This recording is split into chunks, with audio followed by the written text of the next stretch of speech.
Yay, aloha, and welcome to Wisdom Dialogues with Hope Johnson, coming to you from Hawaiian Paradise Park on the beautiful big island of Hawaii. Yay.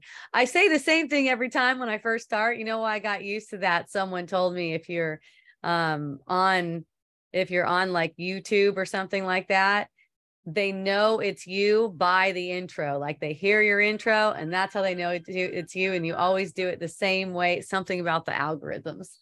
So I just got used to that and it's stuck. And it's so fun because, you know, Kai Molino and I were just kind of like shooting the shit right here for a minute and realize that the thing that's coming up for Wisdom Dialogues today is routines. Yay. Yay. So, Kai Molino was sharing with me, I just noticed, like he just told me he can't make it next Monday or the Monday after that. I don't know if he used the word can't because it's not really like he can't. He doesn't want to. It's not in his fucking routine.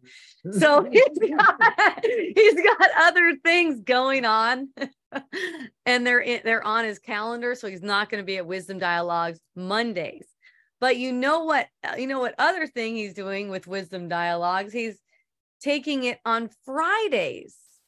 And on Friday, that's when I'm at Kalani, and he's going to be there early at Kalani, like setting up the space and making it awesome. And also helping at the end if peeps aren't breaking it down or whatever, just like make it nice for Kalani, right? It was really windy the last time I went. It was, and it was really loud, and it was established that I have to have a microphone in there. Because even the people that are chilling, some words are going in the wind. Who knows how it is on the recording? I haven't even checked it out yet. It's not one of those ones I could just like post up there. I could, but you know, I don't really want to get people all excited about what I'm going to say and then have it go off in the wind. Except for next Friday. That's the Friday we're going to see how it works at the other end without a microphone. That's okay. What I said to Alejandro. And I see. You say, I want that microphone. Oh, we might not need a microphone because we might just go to a different area of the space. It's a huge space. So we'll see what happens. That would be even more awesome. Less technical stuff. I'm pretty loud. Like I can project my voice pretty well, but my words are still going in the wind. Only a little, Ann says. You guys are freaking good listeners though. Like you're listening with you two listen with your whole self. Like you can tell because it reflects in your body language, right? You two, like your eyes, you're engaged. Not everyone is able to, they're not able to. It's not like something's wrong because they're not engaged. They're just, a lot of people aren't able to engage. You know, I tell people, if you would like to come to Wisdom Dialogues, come to the space. It doesn't actually matter what you hear me say. It doesn't really matter. You're making it up anyways and reinterpreting it and stuff like that. I just know it could be frustrating for people if they're trying to hear the words and they're not freaking there for them. But these guys, for one thing, they're sitting kind of close to me.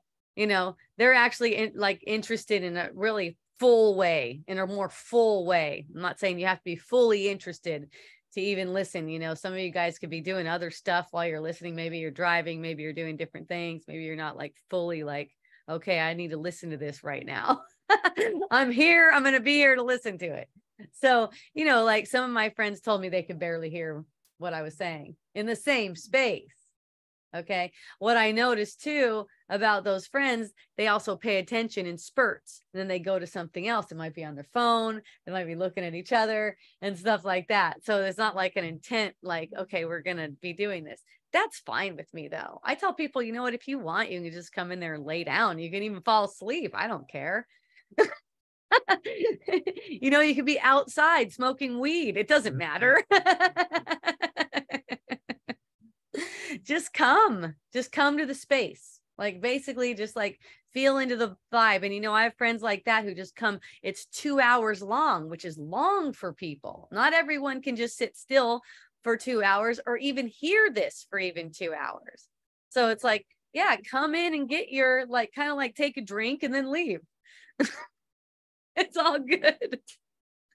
It's all good. It's just, it's going to work exactly how it needs to work. Aloha, Luke. Yay. Luke said, aloha to you too, Kai. Yeah, Kai Molino. Yay. Kai Molino. He used to not like to be called Kai, but now he loves it. All works. Yeah. You realize it's all, yeah, and that's really what it's all given us. It's all given us to do is just loosen up. So today we're talking about routines. And you know, it's like, how can you be loosen up when you have such a routine? And I'm a real routine-y person too. I know how it is, you know.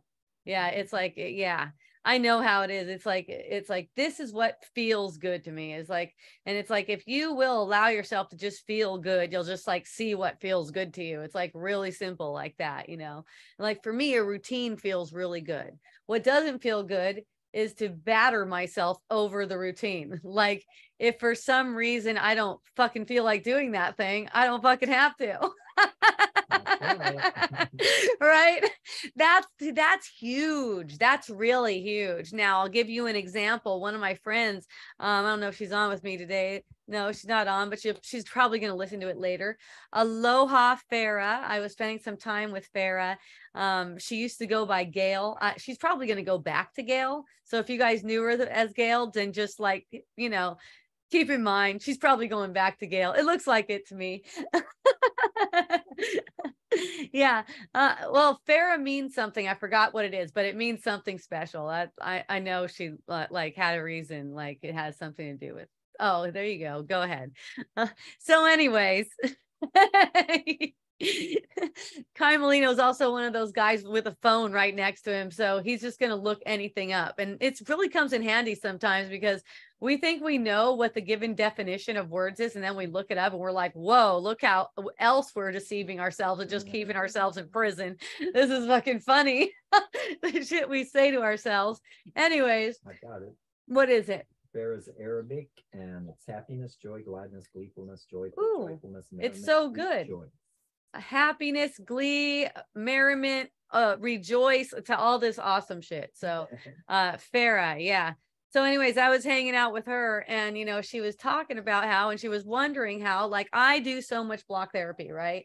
And it's, you know, to a lot of people, that's a lot of block therapy. You know, usually it's like a couple hours every day. It used to be 6 to 8 hours a day. My first year of block therapy, I only got to just my first year. I would say the first like 9 months maybe of block therapy. I was doing it like 6 to 8 hours a day because I could literally sense the results were profound really fast. I just felt myself getting really relaxed, like sort of like this wound up thing. And you guys know I started right after I fell off a cliff, you know. And it was funny because before I went on that journey to Kona, to fall off the cliff, I was on another kind of journey, and it was where I was getting my website all freaking to tits, basically. All right, to where it's tits. That's old fashioned word for, it's like the best thing ever. Tits. We like them. Maybe not gay dudes, but we straight chicks like our own. I noticed that. But anyways, that's the website. I got it like that. You know, to where it was like, okay, I got it how I want it. But in the process of it, it was like this. It was like this body was being twisted into the ground in order to do it. And see, I wasn't aware of it, a lot of it, but I was aware of it. I was aware of it a lot at the end of it. Right at the end of it, I was like, whoa, what did I just go through? You know, because as I was working like that, this thing was twisting in. And I noticed it. I noticed myself, because if you go back to the wisdom dialogues back then, it was like probably like, when was that? It was February. It was end of February that I actually went kaboom. So it was like before that, I was talking about it. I remember in wisdom dialogues about how, you know, just my perspective at that time. So you could see my perspective at that time and how I just like see it so much differently now that I've been having more than a year of this unwinding kind of thing. It's like, wow, I was so like this It was like, that's like an exaggeration, but it's like that. It's like this whole right rib was turned into the left one, and the left one was turned toward the back. Yeah. That's, I kind of like felt like I was screwing myself, like I'm screwing myself. It's so funny, screwing myself in. Because it's like there's this pattern coming up that says I have to get this done. Like it's like a pattern that just plays itself, and that's how it is. That's a pattern. It's fine. It's not anything bad or wrong about it. You know, it's just that we don't see what we're doing to ourselves when we follow the pattern without guidance, and we don't see how to accept the guidance too. Like I said to you guys, you know, I even got way better recently at just asking, what is the guidance? Like, what is it? Because and you know why I'm so inspired to ask, or you could say, it's not even so much the inspired, but like I know to ask because I could sense myself twisting into the ground. And I can't have that. See? So the thing about the way we're holding our bodies out in space, or you could say projecting out in space, because there's nothing being held there. There's nothing there. You know, it's like it's a projection out into space. But remember, that projection isn't leaving your mind. Notice the projector. The projector's back here, and it's making a big ass picture on the fucking wall, right? But the picture isn't coming from the wall. It's coming from the source, the projector. Okay.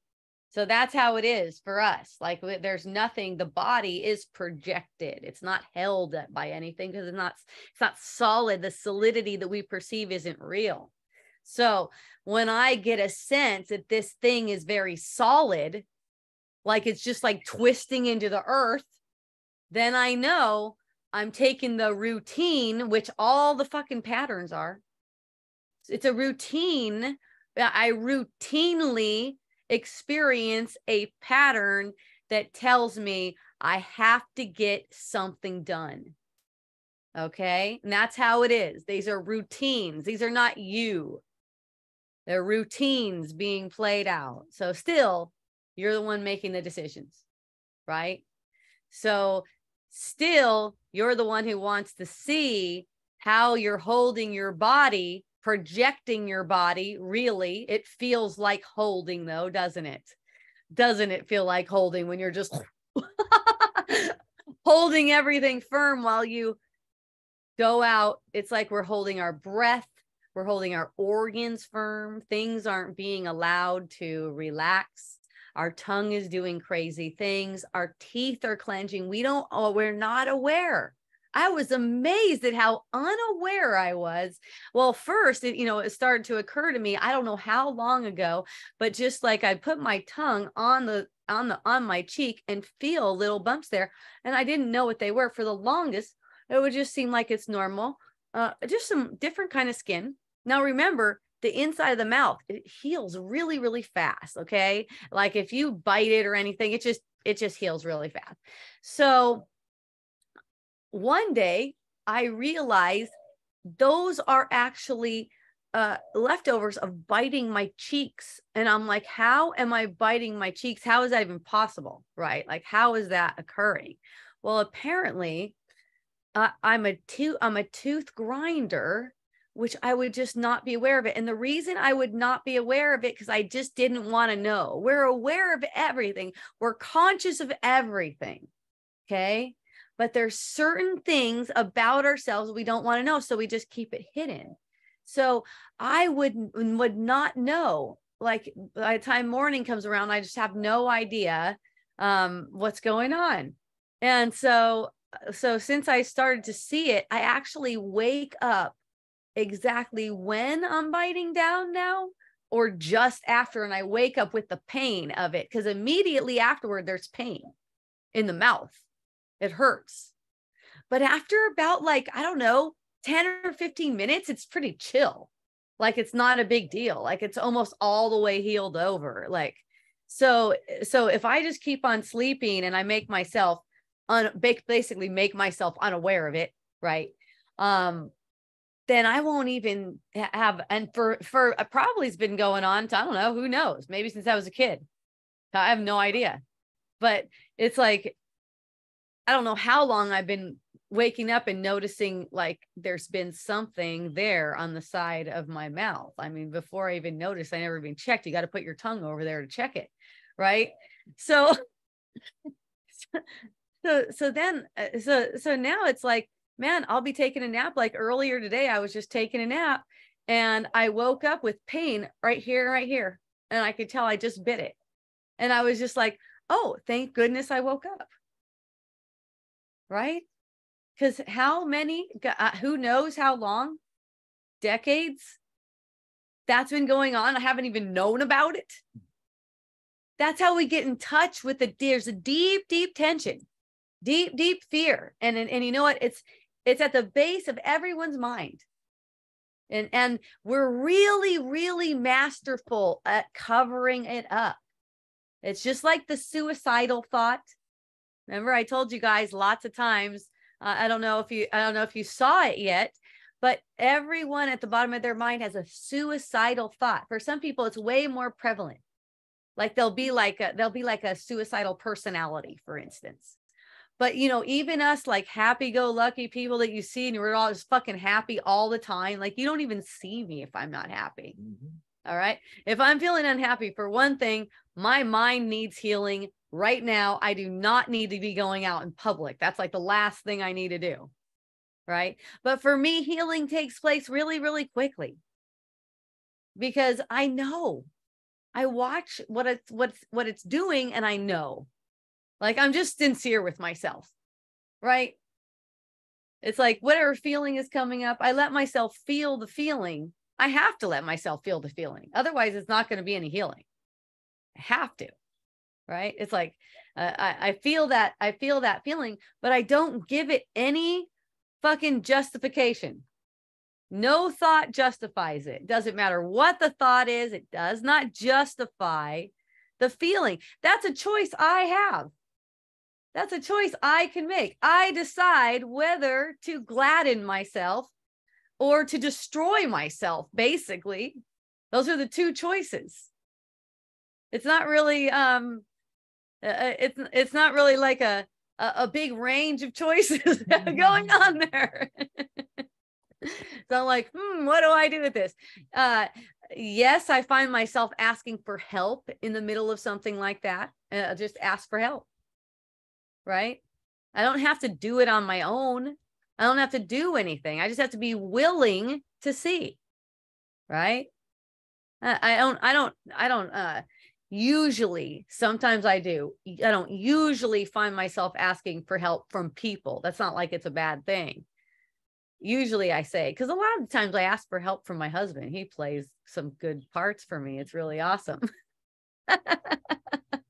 And sometimes I just ask for help by playing a pattern. And then, you know, and that's what goes on. But it's like we get hooked on something that tells us something's real. This is real and this is true, right? So I'm on the pattern. I don't know if you guys know the pattern. It's an app that you can download. You can friend each other on the pattern, and it's patterns based on like, I think it's your astrology or your birthday or something like that.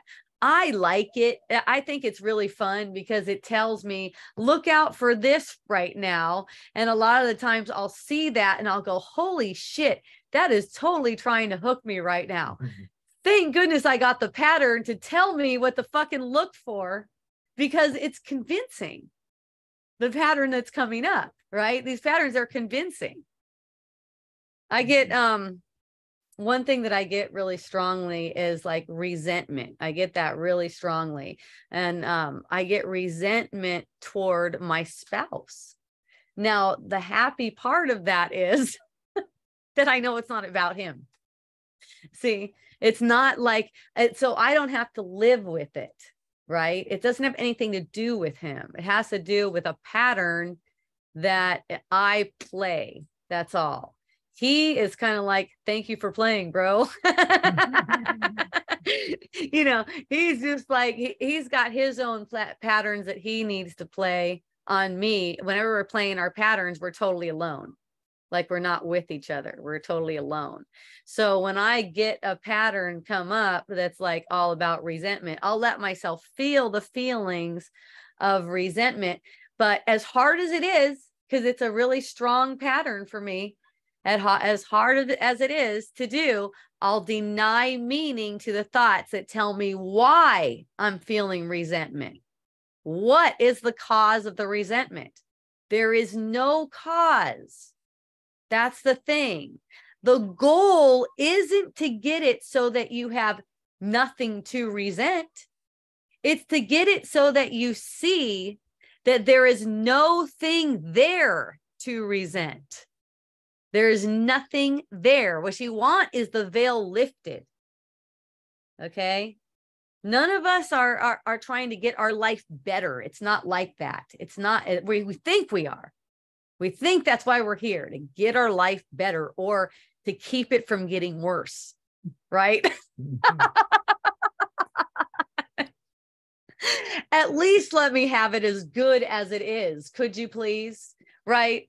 At least let me have my life as good as it is. Don't let it get worse, at least. Right?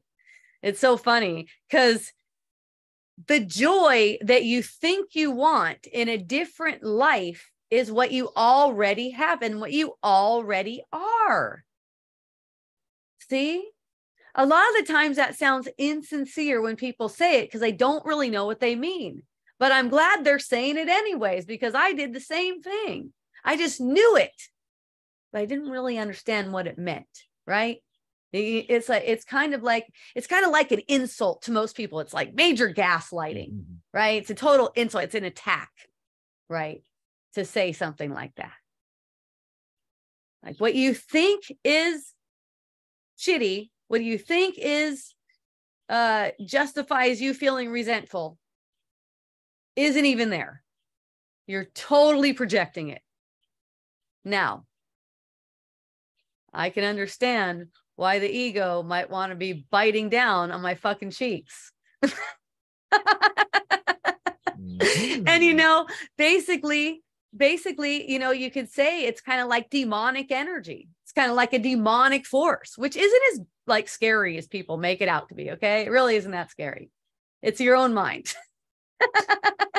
It's kind of scary. Like if you don't know what it is, because it's like, oh my God, a demonic force, but it's your own mind. Right. And basically the way we set things up, is that we do not tell each other the truth about what this is. We keep the truth hidden at all costs. This is what we agreed to do with one another. When we made this world manifest, this is what we agreed to do amongst ourselves, okay? To keep this a fucking secret. Do not let the secret out, because we will be so scared if we find out that none of this shit is here, all right?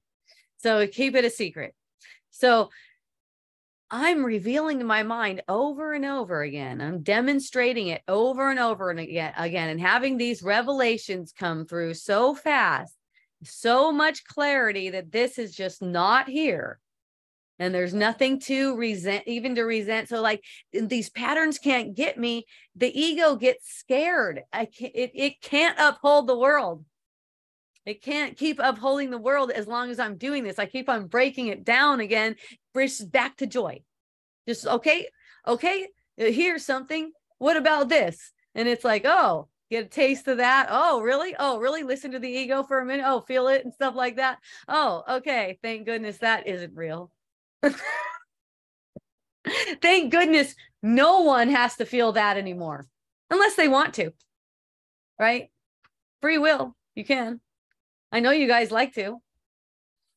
You know, it's like people, I know, because it's the same for me, you know, it's like, wait a minute, I like this resent pattern so much. I like thinking this thought. I like following this thought. This is good. Can you describe the best way to dissolve, heal, undo a pattern? Well, that was 3 minutes ago. I don't know if I just said it or if you still need further clarification.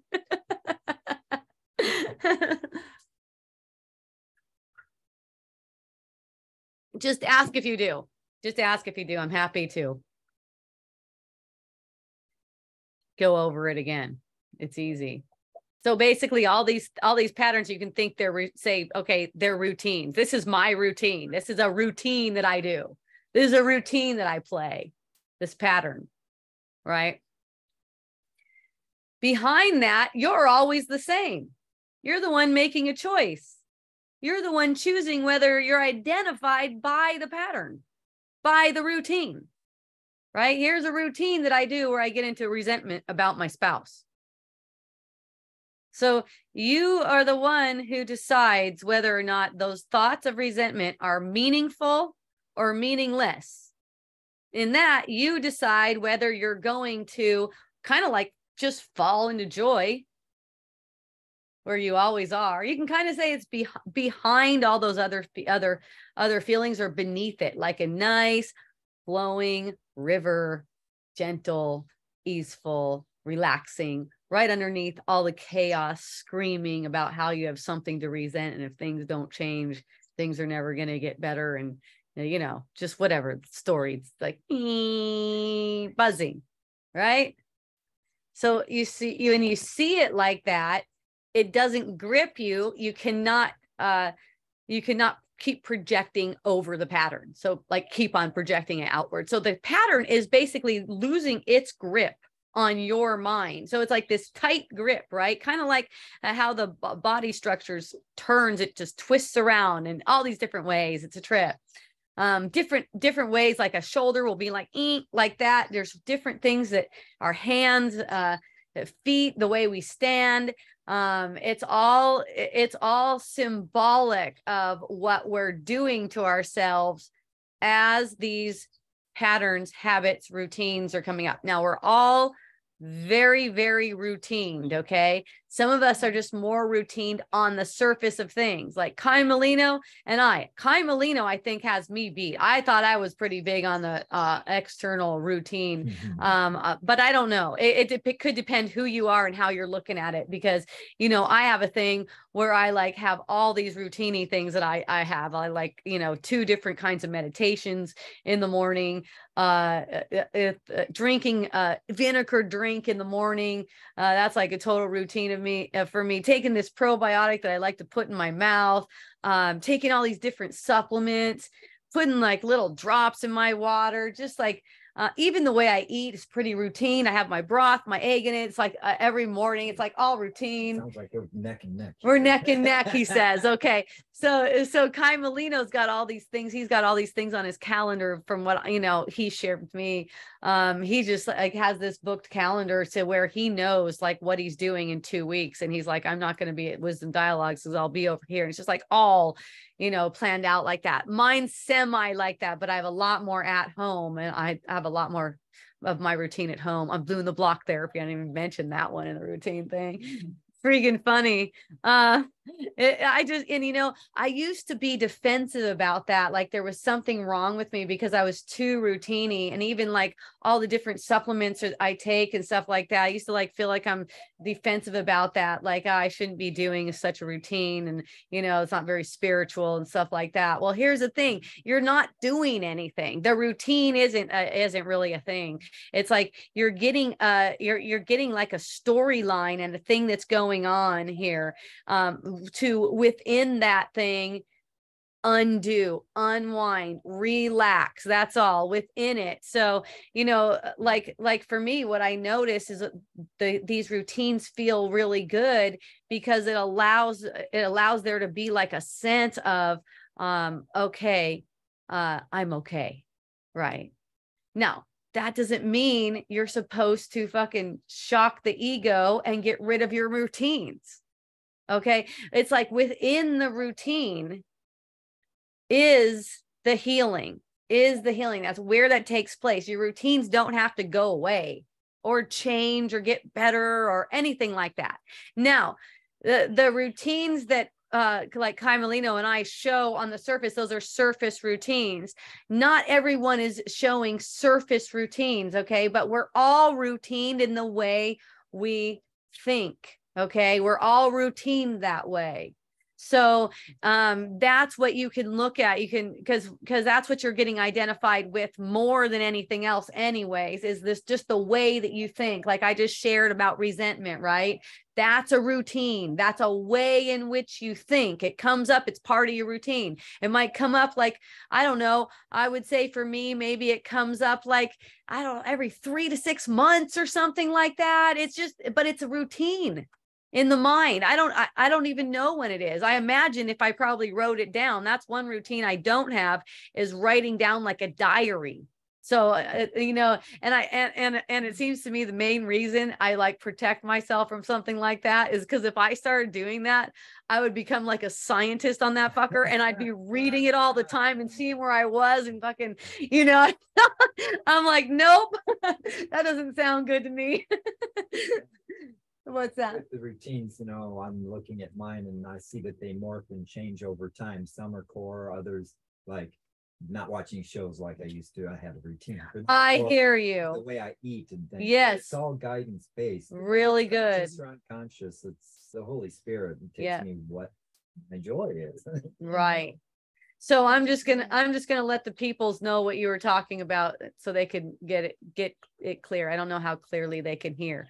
But he's talking about how the routines are actually going in cycles too. And you know, the routines ending, certain routines ending and then starting again, that's routine too. So it's like, just let things do the cycles. You know, I've talked a bunch about how, you know, I was smoking, just smoking spliffs for a little while. That was a routine. Yeah, a routine. I've had that routine before. I mean, the tobacco part, at least, you know, I used to smoke cigarettes when I was like, I started when I was like 12 years old, and I smoked cigarettes till I was 26. I smoked for like 14 years. Okay. And then I quit smoking tobacco at 26, and I started again sometime, what was it, like I was like in my 40s somewhere. It was like 2016 maybe, right? It's probably like 43 or something, and then I just quit it again. So I don't know, maybe it lasts like 7 years, right? So it's like a routine is like a cycle, and then another, and so some of these cycles are big, and then there's the lifetimes. Those are also, it's like all these patterns and cycles, we are not to be arguing with them. That's the thing. Big routine of waking up and falling asleep until we seem to sleep. Yeah. Right from the beginning, birth to that's the routine. Yep, that's right. Yeah, that's a routine too, right? The birth to the death, that's another routine, you know. So it's not up to us to argue with our routines. See how there's all the routines within the routines, right? So it's not for us to argue with any of them, or, you know, the way my friend, and I'll go back to my friend Farah, because I actually talked about her a long time ago, but I didn't actually like get to the story. Yeah. So she was asking me, like, how am I so routine? Because what she sees in me is, wow, you could do block therapy that much. You just do block therapy for 2 hours a freaking day. Like, who, you know, how do you do that? Because like, I just feel like when I'm doing block therapy, this was what she was sharing with me, that I'm never going to improve. Like the more I release, the more it seems like I find that needs to be released. And I'm like, what's the point? Nothing's ever going to get better. And I go, okay, well, yeah, that's something that might come up. That's a thought that might occur to you. But it's like, why are you having that practice? Why are you having that practice? Is it to get something, or is the practice itself enjoyable enough that you would just like to do it? Right. And that's the thing for me, is it enjoyable enough that I just like to do it? Because otherwise it's not going to be sticking around. I have to enjoy it. I have to actually enjoy it. There's something about, I don't know, Tony told me, oh my God, my wife is a drug addict yesterday or a couple days ago or something like that. I thought it was fucking awesome. So I'm over there, I'm getting my soup and I'm waiting for my, it's broth, it's bone broth that Leia delivers to me. So wonderful. She brings it like once a week. It's heating up on the stove. And as it's heating up on the stove, I'm over at the cabinet. It's not really a cabinet, it's a shelf. And I'm pulling down all these supplements. And I'm pulling them all out, all the supplements. I got like magnesium, probiotic, a couple different things that are like enzymes. Let's see, fish oil, something else that's some kind of like oil that's good for digestion. I'm almost at the end of that thing. I could tell I'm at the end of that routine of that particular one. It's really fun to me. So it's like drops of selenium. It was just like a whole, and I'll put all my little supplements into, oh, I got like a multivitamin, beauty multivitamin plus vitamin D, and I'll put them all into this little tiny dish. And it just looks like this big old pretty pile of little pills. You know, it's got the orange fish oils right on top. And my husband's like, oh my God, my wife is a drug addict. And I'm like, that is fucking awesome. And then he refers it to another time when I had a really bad experience with supplements. Like, I don't know, it's probably not a bad experience because, well, definitely isn't, because there was so much learning that came out of it. And that's really what everything is for, you know. But you could say bad is in the, you know, it's the opposite of what you would think you're going to get when you start taking mouthfuls of something that a doctor prescribes for you, right? So I had several years ago, I had a naturopathic doctor prescribe basically all these supplements for me. I was taking handfuls, like they'd be like this, a handful, like right in the palm, 3 times a day. Now I'm probably taking about that much once a day. It's just that they're different. There's a different vibe to it. That's all it is. Right. So you know, I went into the, when I went into the naturopath, it was like there was something wrong with me. I didn't believe it because it was 2016 already, and I didn't believe it, but I saw myself having to play it out, like go sit in front of a doctor, tell him that I feel tired and that I don't have any motivation and say all this stuff. And then the doctor says, okay, well, let me test some shit out. And then the doctor finds out my adrenals are so low. She tells me I shouldn't even be sitting up, right? You know, you shouldn't even be able to be here. I'm going to give you all these fucking pills and you're going to be way better. So pills and a diet. So it's like, ooh, okay. I'm laughing, but still I'm super good at protocol. So she gives me protocol, right? You know, I'm not like scared. So I think, oh, I got to do it, but I am playing it out for the other people around me because I want them to know that this is serious. So because I still wanted to hold on to it. I definitely wanted to hold on to it. So anyways, that went to a situation where I just had this big old belly and I couldn't poo, and it was just like all freaking dramatic to the point where I was like, okay, get off of all those and just chill out, right? So I didn't have any kind of pills for a while after that. It was like, nothing's going in there, not even food for a little while. I was like, you know, because that was like the opposite of what I was doing. I was eating big meals 3 times a day. So I just went fast style. You know, sometimes it's just got to be done. When it does, you know, immediately I started feeling better. That's how I know, you know, it's the guidance is just so simple like that. But it was meant to show me something, and it was putting my faith into things that can't do anything for me. So at this point where I have all these different supplements, I know where the effects are coming from. I know where they're coming from. I know they're coming from my mind, and I can give these, it's kind of like a magic trick. I can give these supplements some kind of power, but only because I give it to them in the mind. I could see that very clearly. I'm only giving it to them. And it's really not even like they have it now and they can have some kind of power over me. It's like I'm always giving it to them. It's like, because it's like during the day, like if I start buying into resentment or stress or anything like that, I'm taking that kind of power away from them, and I'm actually giving them a different kind of power. Like we're giving the power to everything. So it's kind of like taking supplements too, for me, is like keeping me on my toes. Because it's like, okay, now I'm responsible for the effects of these. Because I'm the one who's putting I'm the one who's putting it into them, right? And so it's like everything that I touch, everything that I am in connection with, like I'm responsible for those things. So it's like for me, the way that responsibility falls is not like a regular worldly person. For the regular worldly person, the responsibility is way more materialistic. Okay, the way I'm responsible for their effects is the way I relate relate with them and with everything because they're close to me. You know, this is a close connection. I'm taking something and I'm putting it into my mouth. To me, you know, as like, you could say a mind that seems to be trapped in a worldly kind of situation, that is personal. Like when you're taking something inside of your body. I mean, look how it is when you get a wiener inside you and you're a chick, right? I mean, not all of you guys. Some of you guys are just, your hoariness just completely blows me away. That's freaking awesome. But you know, it's not like that's right or wrong either. It's just it's just that there's this sense of something being like close and personal to you.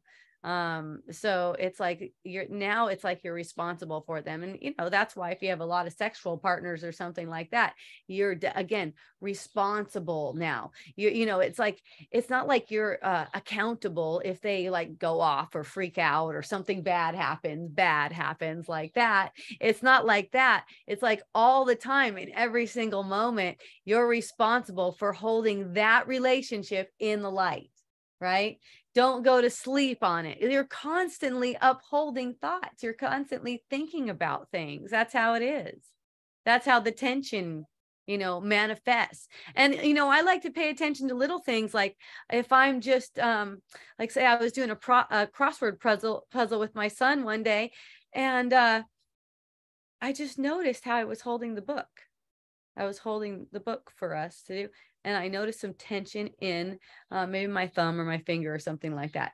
That little bit of awareness clues you in to where you're kind of like hiding something from yourself. I'll tell you, you're always hiding something from yourself.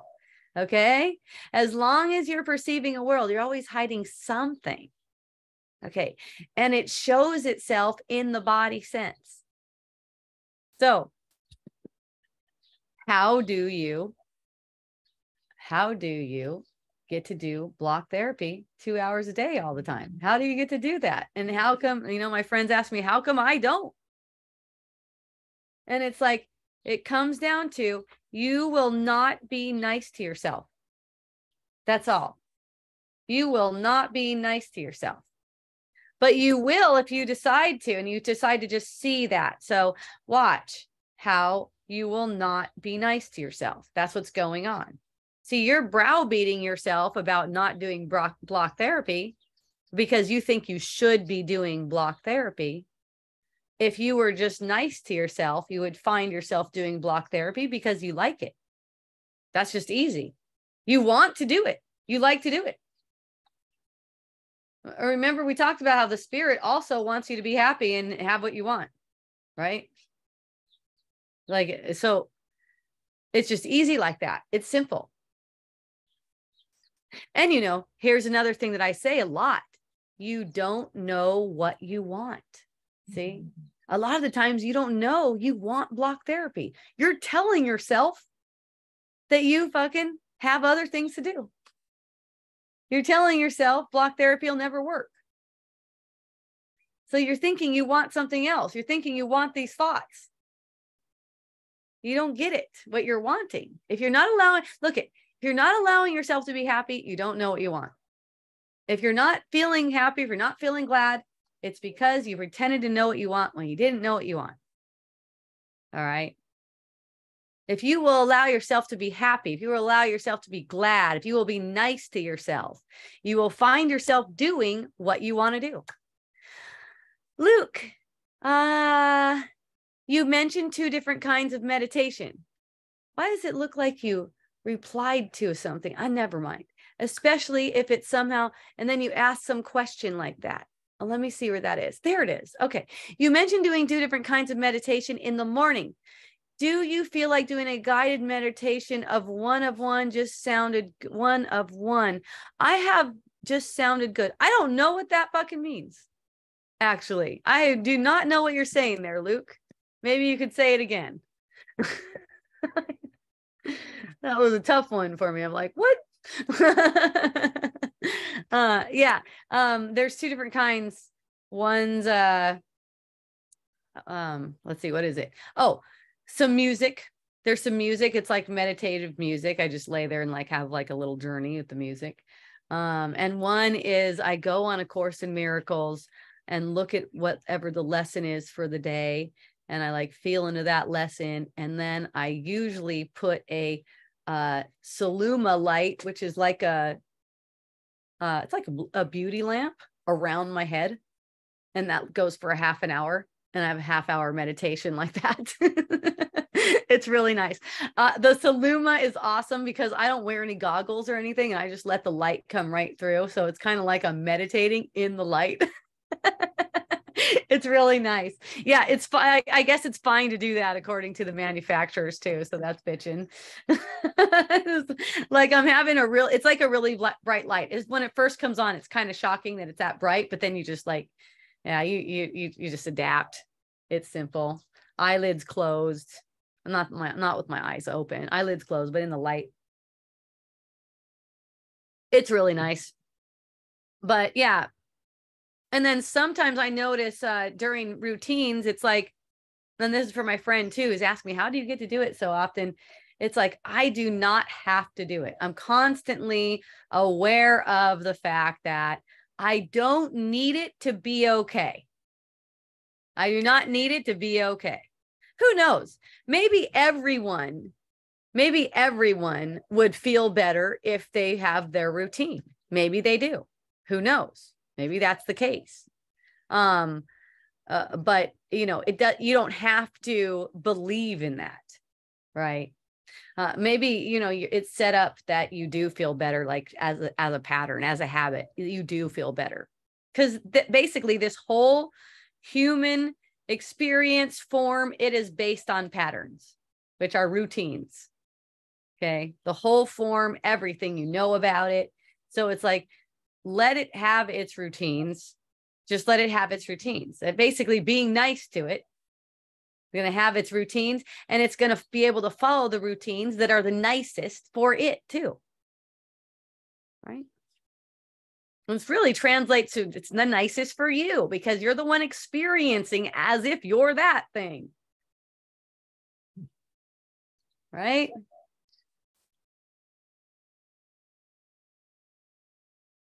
It seems to be. So my friend and I were doing some kind of exercise and where we use the block therapy videos too. And on the video, the instructor, Deanna, talks about how you could do this thing every day. And it was one particular exercise. And I go, don't fall into that trap. Watch it. I could just see it. You know, I know how it goes. I know how that happens. Okay, now I need to do this every day. Don't freaking fall into that one. You don't. Just take it really lightly. Like, oh, that sounds nice. Not, I hope I can. I hope I will. You got to let all your routines play out really gently. Well, you don't have to. You can be an asshole to yourself all you want. No one's going to shame you for it here. All right. It's a choice that you get to make, whether you want to be an asshole to yourself or be sweet and be gentle. That's all. Oh, Akahi sent love and blessings to everyone. Thank you, Akahi. That was 40 minutes ago, but I'm just getting around to reading it. Yay. Aloha, Glenn. Lori says, my mom has pills like that too, every single day. Yeah. Does your mom enjoy it? Does your mom enjoy it as much as I do? I do it every other day. You do it every other day? I do it every day. Okay. Every other day. Yeah. And then there are moments where I'm like, fuck that, I'm not doing it. And you know what? It just won't be a thing. It's no problem. Yeah. Or a certain thing will just be like, I'll be in the middle of taking it and go, nope, not anymore. And it's just gone. I don't feel like I have to take all of them. It's just like, what is joyful? It's really that simple. What is joyful? No, it's not going to make you any better. It's just, you gotta look at it as right now, what is joyful? That's all. right now. And if you're willing to do what's joyful, basically you're willing with God. Okay. And if you're asking for guidance, you're going to be shown what's joyful. That's how your guidance comes. Joy. It's God's will that you're joyful. It's not like, oh gosh, I have to do this. It's nothing like that. Everything you find yourself doing can be inspired action. Okay. Whatever you find yourself doing can just be inspired action, no matter how long you've been doing any particular routine.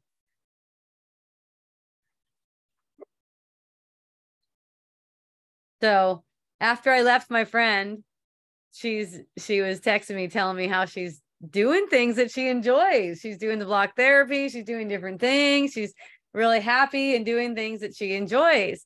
Now that's freaking awesome. That's awesome. That's all it is. So you get to see how simple it is. You know, you could just keep on choosing like that. You keep on choosing for joy. You can do that. You just keep on choosing for joy. And she knows she's not like, oh, I've attained a heightened state or something like that. No, she's just like, fuck, I could just have fun. It's not like, oh my gosh, I have so much more clarity now that I'm doing a routine. No. The clarity is I'm allowed to have fucking fun. Right now, though, only right now. That changes all the time. Watch how the clarity turns to delusion. Watch how the mind swings. And see, when the mind swings like that, you have opportunity. You have an opportunity to go deeper, to learn deeper, more deeply how you can just fall into joy. You know, you have all this opportunity whenever you feel like, you know, you backslid, you fell off, you stopped the routine, you stopped feeling like you were worthy of love again. See, one way we trick ourselves is to think that we have to do something first in order to be worthy of love. Do the routine first, and then you could be worthy of love. So my friend is dealing with, I guess, a bunch of extra weight. I told her, I'll tell you guys too, I don't fucking notice the difference. Okay. I do not see any difference. It looks the same to me, feels the same. We get a hug. Her boobs are great. She lets me bounce them. Yeah, she did. Oh my gosh, she did such a fun speech too. She did. It was kind of like more like a skit, but it was kind of like a speech and a skit and the same thing. It was only 5 minutes. It was at a theater. It was in Waimea. And I went to it. It was on a Friday night, and she gave this really good speech. She's got really nice boobs, you guys. They just like kind of like go boing. They just stick right out. And she was wearing no bra, and she knows like the boobs are definitely going to be part of the show, right? She's got a sweater on, and she does her whole routine. It's really, really good. It's about like her battles with the ego over time, over her lifetime, and all condensed into like 5 minutes. Very entertaining. So she comes back down and she sits down, and I immediately just grab her boob and bounce it. And it's kind of like a handshake for me with my friends that I'm close with. It's kind of like a handshake, and then we end up leaving and going outside. She's feeling all pumped up from this thing, and everyone's like, oh my god, it was so good. Everyone's like all stoked in the theater, and people are like trying to touch her as she's walking out. She's like, let's go out and get a smoke. So we go out, and we're about ready to get a smoke, but then we end up in a restaurant eating, right? And it's like she's so free in that way. Like, she has all these friends that she invited to this thing, right? And all these friends got invited here, and they are just like interested in seeing her and being with her and everything like that. She leaves and totally leaves, like goes away somewhere else, like right after she does her speech. There's like friends that are sitting there, and she's like totally leaves and goes to a restaurant, and she's just like is able to do this kind of thing without being apologetic or anything. A lot of people don't have this ability, but this is like, I believe, something that she has given herself permission to be, because she's like, feels so strongly that when she wants to get out of somewhere, she's gone. So she just takes off and leaves. And then she just texts one of the women there and goes, hey, yeah, I just decided to leave. Can you take care of my other friend who rode with me who's still sitting there? Sure, everything's fine. Yeah, it's like your friends around you, they get trained to however you are. You don't have to try to be a person. And see, that's the thing I see in her. Like, she has a lot of freedom that she allows herself already in different ways. It's just that when it comes to being able to relax into the thing that she wants to do in that moment, where her mind is telling her she has to do something else. See, it's like we all have our things, we all model it to each other in different ways, how we could be more free. So whenever you get the perception of someone just being really free, this is the way we trap ourselves. We use other people, we prop them up, right? We use other people. Oh, I couldn't do that. My friends would expect such and such and such and such, right?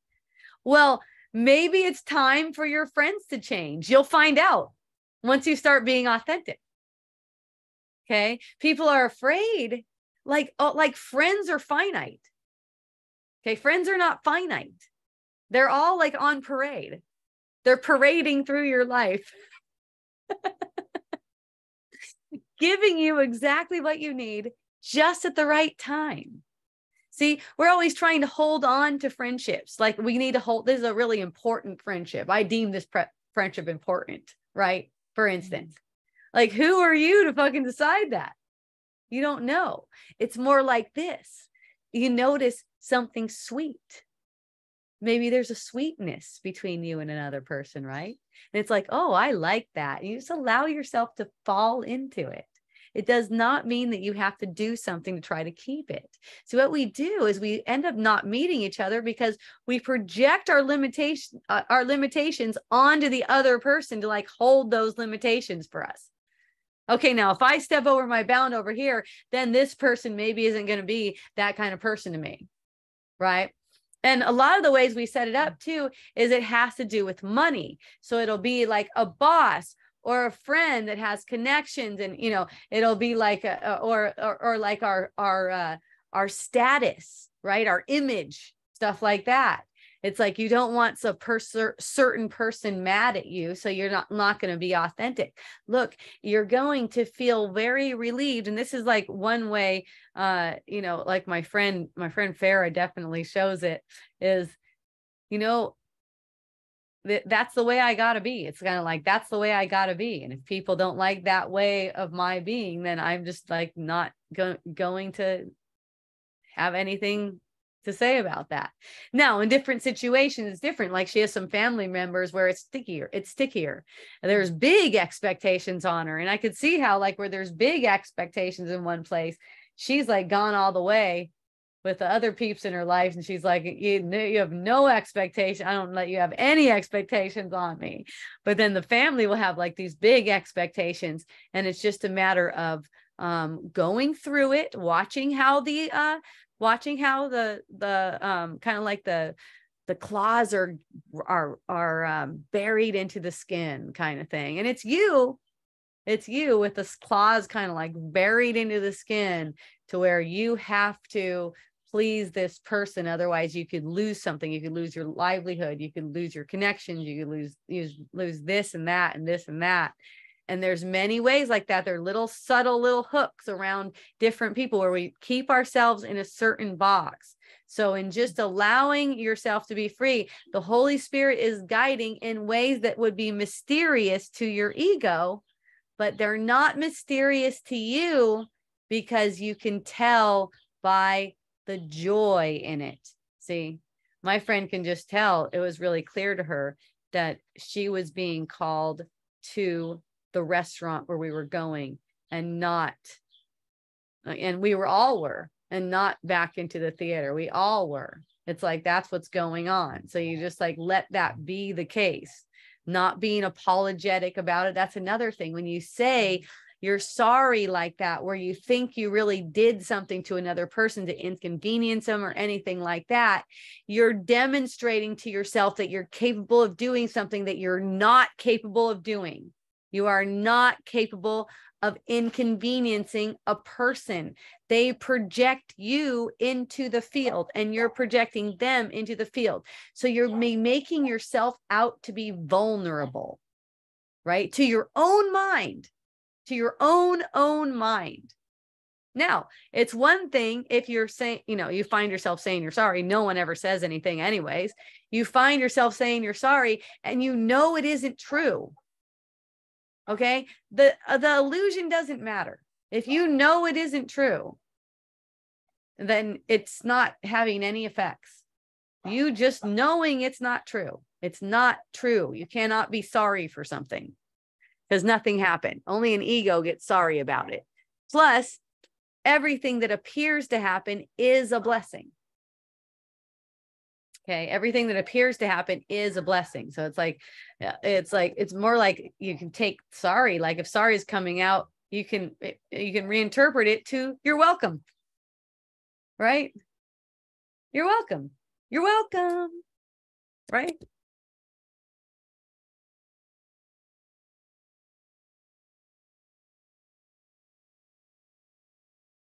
Sometimes I get reflections, very rarely, but sometimes I get reflections from friends that do not like you're welcome. They think that's gaslighting. They think that's this. They think that's that. That's perfect for them. I don't need to try to people please in that case. I don't feel the need to, I don't have the call. I don't have the need to try to people please at all. It's like, that's just the truth. That's how it is. That's just the truth of the matter. That's how it is. It's your welcome. Right? Anne probably knows. Anne. So some years ago, I was riding with Anne in her car and I was she used to pick me up for Wisdom Dialogues. It was the cutest thing ever. She was like, yeah, you want to ride? I'm like, sure, you can drive me if you want to drive me. That's fun. So she's driving me. So I'm in her car and passenger. And so she's driving and I go, hey, smell this essential oil. So she goes to smell the essential oil and she crashes into a car, right? Oh, gosh. Right on the way to Wisdom Dialogue. So Anne is so awesome. She's the whole time, like, I didn't tell Anne, I might have, I don't know. I didn't tell Anne you're welcome, but the whole time, from my perspective, I'm feeling like you're welcome. Because it's like, there's a sense like there's some kind of fault involved, right? Because it's like, I'm over here distracting Anne while she's driving. So I'm getting the sense like there's some kind of fault involved. And that's why I know it's like, Anne's shaking her head because Anne doesn't give it off like that at all. It's not a thing for Anne at all. But no, it just comes up like that. It's not that it's coming up like that in Anne's point of view, like from her point of view. But it's like, it's just natural that when you're having perception, it engenders guilt. That's how it is. Okay. When you're having perception, it engenders guilt. So, so the whole time I'm meeting that guilt with, you're welcome. Right. That's all. So it's like, it's not me that's thinking when a delusional thought comes up. That's not how it is. That a delusional thought is a routine thought. It's a pattern thought. It's not me thinking it. It's like an offering. It's like, hey, how about this? You're welcome. Because it's as if it's coming from Anne's point of view, even if it's not coming from Anne's point of view. Because who would I be guilty? What would I be guilty about? Right. It has to be like that. So even if there's nothing coming from Anne's point of view, you can't meet point of views like that anyways. They don't meet. They're totally separate. It's like you're in your own little dream world anyways. So it doesn't really matter. Like if she is having that kind of thing, that's like all alone for her. That's like all lonely. It doesn't reach me. Right. Now, if we're both feeling that way and then something comes out and then we're like, that's what they call conflict, right? We don't meet, but we can project each other's uncomfortable, unhappy points of view. Okay. We don't actually meet each other in it. Right. So not saying anything to Anne, because there wasn't anything to say to Anne, because Anne wasn't like, you fucking made me smell that oil and then I fucking hit that car. It wasn't like that. It was more like there was just a sense like, are you responsible? And that's like how the ego's way is. It'll have you like question something, right? And it's just like, you're welcome. You like, there's nothing really else to say about that, right? We don't have a choice in whatever it is. It's just like, I love how it was set up though. That's just perfect. And the ego is set up to engender guilt. And so it was fun though. When the guy whose car got hit, you talk about a guy that wanted to project some guilt. That was freaking awesome. He was projecting it like a mofo. I loved it. It's just like boom, boom, boom, boom. And, I wasn't buying into any of the guilty projections. I was just letting him project them. And I was just standing in front of him and letting him project them. For a little bit, he thought I was the one who ran into his car because I was the first one in front of him.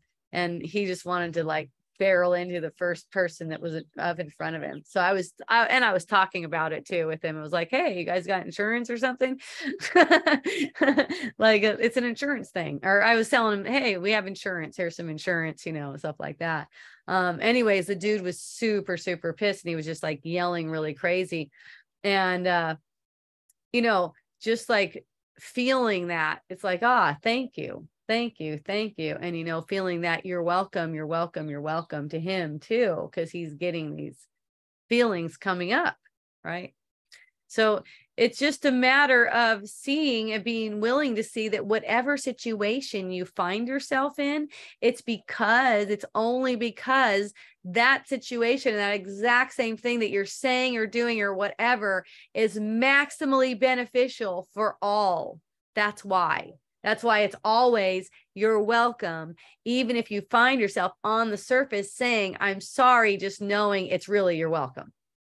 Kind of like turn it around in your mind. So it's like, okay, it's really you're welcome. So you're not going to go into despair over it, right?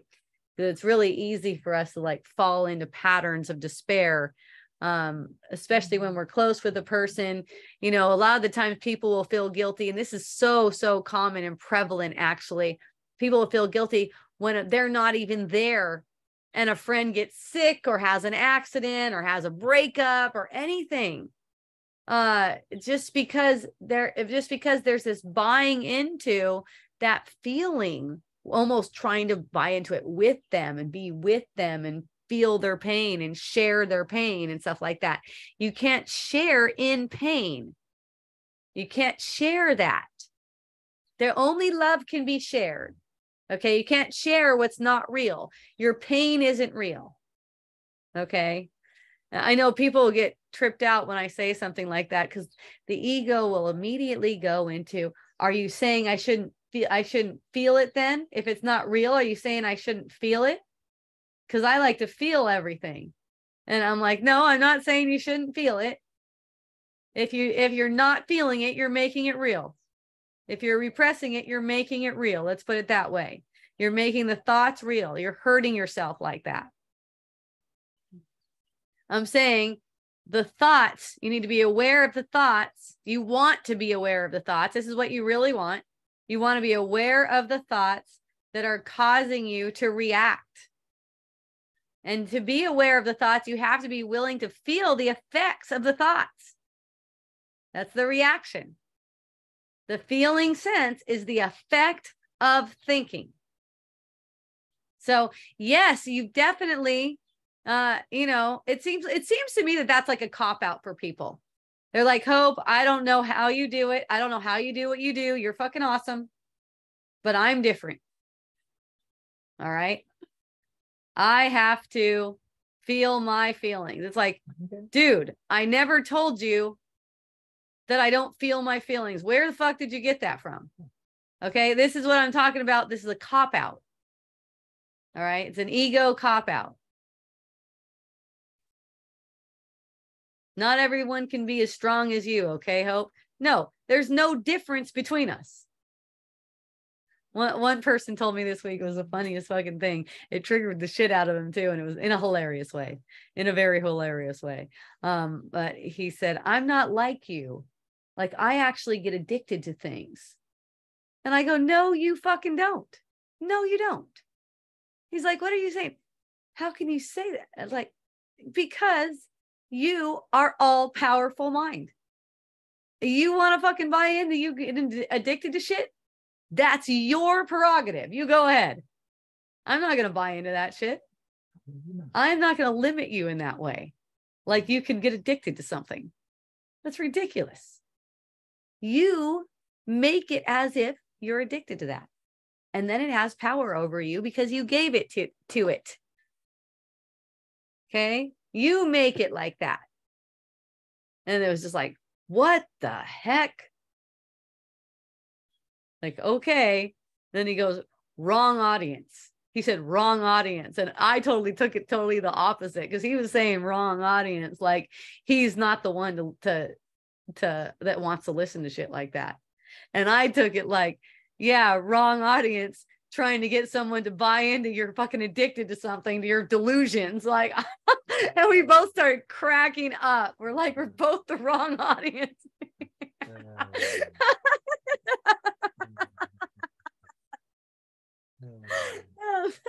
That was freaking awesome. But we love each other very much. And we find we find ourselves hanging out with each other all the time. I mean, I'll be like making fun of him so hard at one moment, you know, be like, this is why it's not a good idea to go out with you. And I was like, oh, really? And he goes, yeah, this is why it's a fucking bad idea to go anywhere with you, you know, because I just like totally embarrassed him at the drive-thru. You know, he's over there. We're at Burger King and he's totally like ordering like this major like meal, right? And I don't know, big burger with patty and fries and a Diet Coke, right? And so I'm the one doing the ordering because I'm the driver. Mm-hmm. And I'm just cracking up at this, right? I'm going, and a Diet Coke. And I'm like, this is freaking great. So then we drive around and the chick is laughing already. And then she starts ribbing on him some more. She's like, here's your healthy drink. This is why it's a good idea. I don't go anywhere with you. So then we're driving back, right? And we're like, we drive like maybe 2 miles. I go, you know what I want to do? I want to go to the bar. And he's like, I'll go to the bar with you.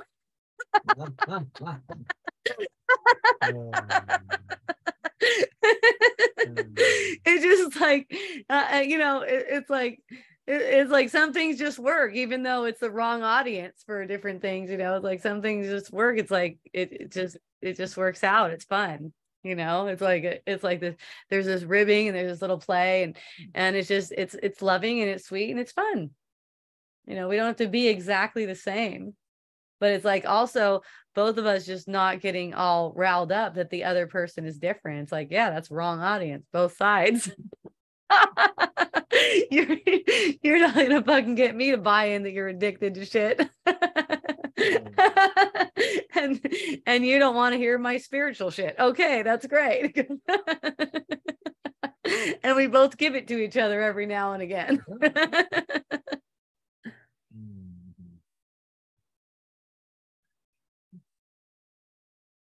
We're just meant to be having fun and playing. So that's the thing though, and man, and it seems like my friend saw it, at least temporarily, we'll see. My friend saw that, oh, I could just relax. And now she just finds herself doing that stuff. It's like, wow, just like Hope does. I just go over here and do some block therapy.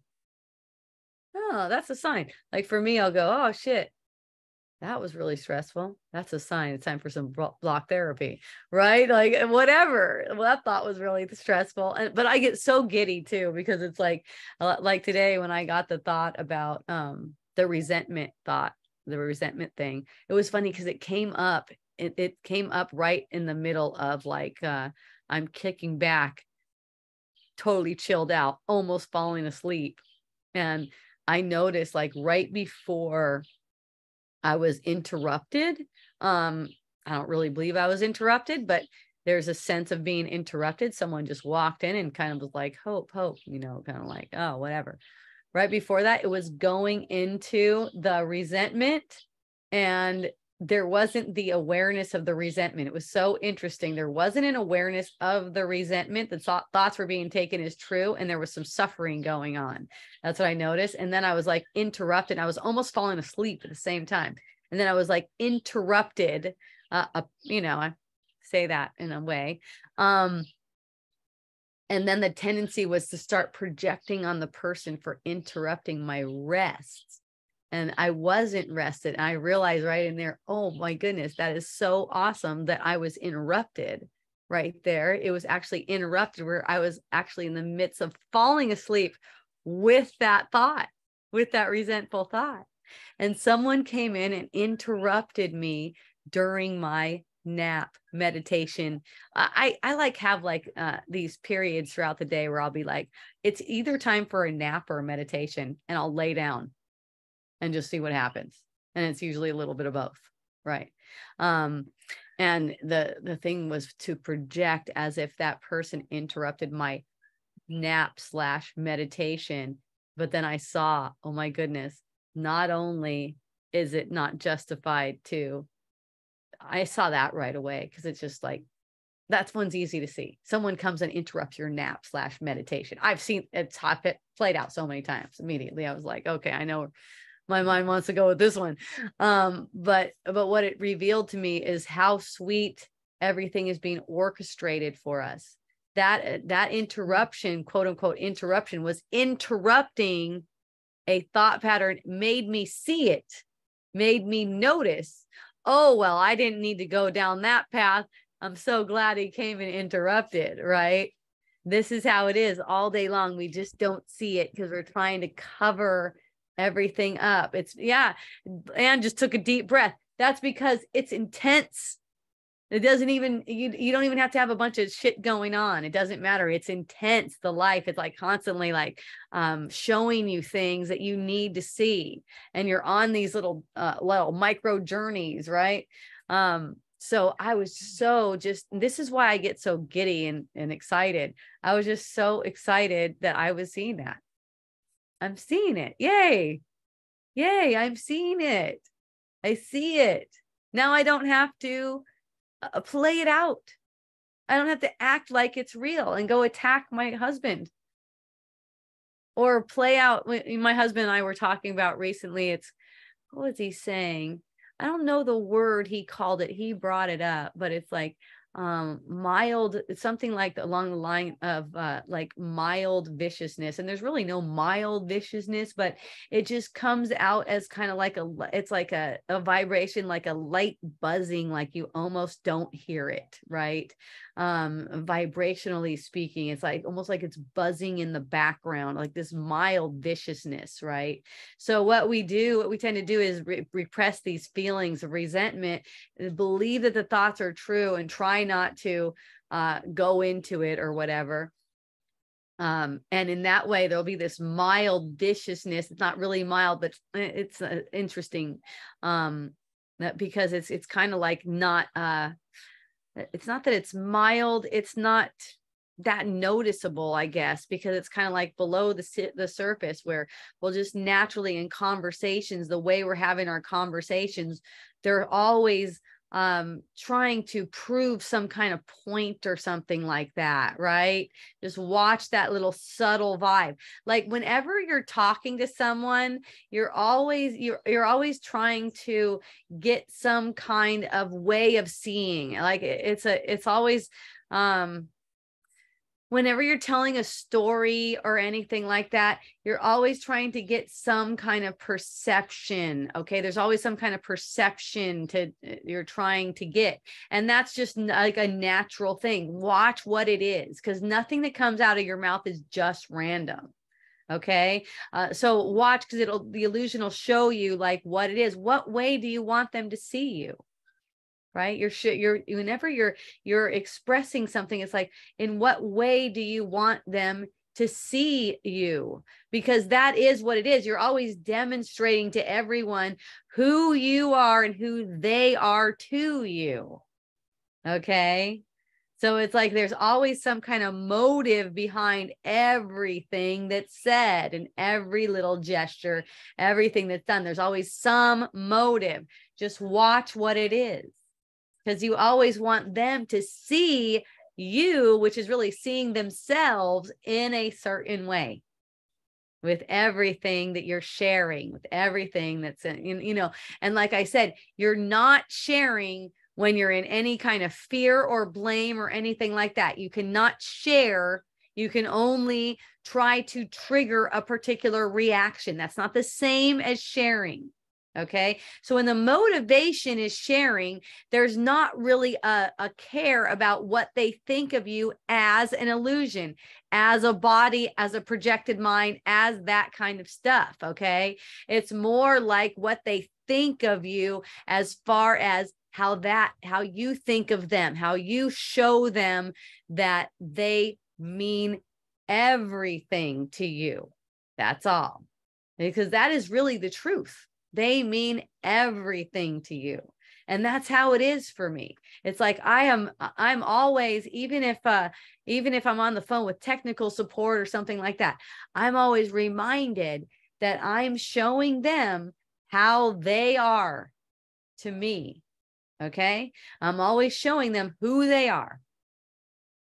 So in that case, like I'm on the phone with, let's say, technical support. I've been having great times with technical support lately. Oh my gosh. I got a really good, fun technical support lesson. I was so giddy and excited about it. I have this label maker that prints out all the labels when I'm mailing stuff out in the morning. Okay. I type in their, whatever, how many pounds, and it just prints out a whole thing. Well, it starts printing out, and then all of a sudden it skips like 4 labels and prints one, and then it's like all jacked and it's doing this big line of labels and it's all over the place.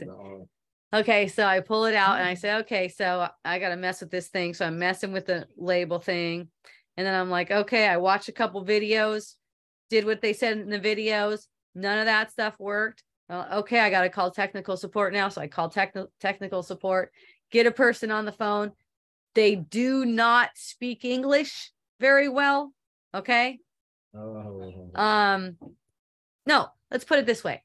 They know English really well. I think they're like extra intelligent, actually. But man, the accent, I can't get it. So I'm having the hardest time. And, this has been a pattern for me, a routine, to be talking to people on technical support where they can't speak English very well. And I just get like, can you please put someone on the phone who can speak English? I need someone I can understand on technical support, right? And the person would get all offended. And sometimes they call me a white supremacist and different things like that. Because I only want white. They translate it to mean white. People who speak English, right? Like, I don't really care what color you are. It's just that if I can hear you, that's awesome. So I realized how heated I would get in those conversations. And I just go, you know what?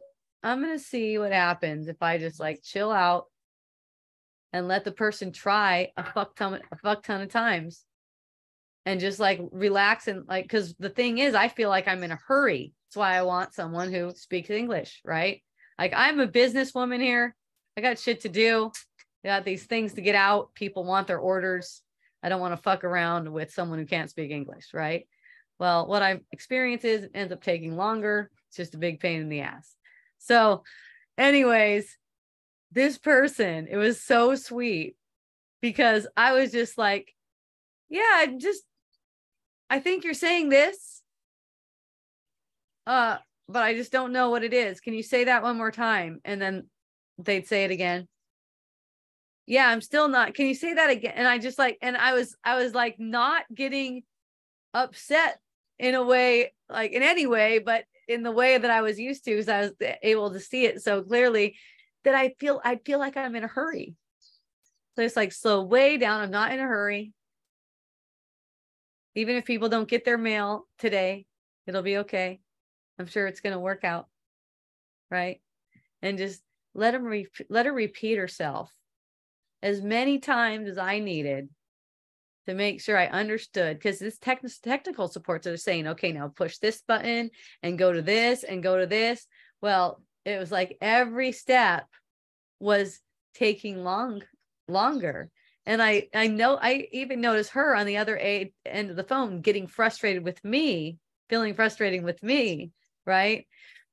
And noticing in my, because I know it's all my perspective, right? It's my perception, noticing in my energy field, just allowing a sense of relaxation. And then she'd relax too, right? That's all it would be, like a sense of relaxation. And it was just a lovely telephone call, even though I could barely understand what the person is saying. And it took probably like, I don't know, 5 times longer than it would have if a person was speaking English. Well, she was actually speaking English, speaking in a form of English that was easy for me to understand, let me say. Okay. But the thing is that got really clear for me is that it doesn't matter. I've got all the time. See, because that's a thing for me. I start to go. I get into this is a routine for me. I start to go. I get set on a pattern. It's like, okay, I want to get their mail out today. I love to stoke people out and just like get their mail out really fast when they order from Miracle Botanicals. By the way, if you want to order, miraclebotanicals.com. I know a lot of times I don't tell you guys that. But yeah, miraclebotanicals.com. Really good essential oils. By the way, I'm on Miracle Botanicals has a Facebook group now called Miracle Botanicals Facebook Ohana. Okay.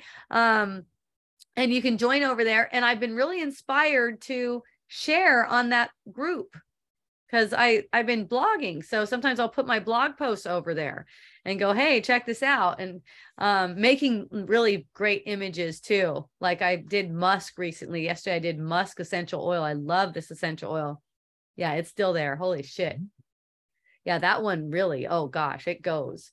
So I did I had a picture with the background picture shows just all these musk seeds and they look awesome. It's really fun to see the botanical. And then I just write about the botanical and share that with you guys. I also share my art that I do, some of my art that I do on Canva. I love to play with Canva. I just did a new Facebook banner there with Canva. And so you can join. Yeah, you can join that Miracle Botanicals Facebook Ohana. So, you know, I get caught up in my things that, you can call them creative adventures, right? Where I shared before, none of this stuff, there's no creative here. There's no creative. That's not even creative. Okay. The creative is only in the choice. All right. So say I'm doing what we call creative. Okay. I'm doing my images. I do all kinds of images on Canva.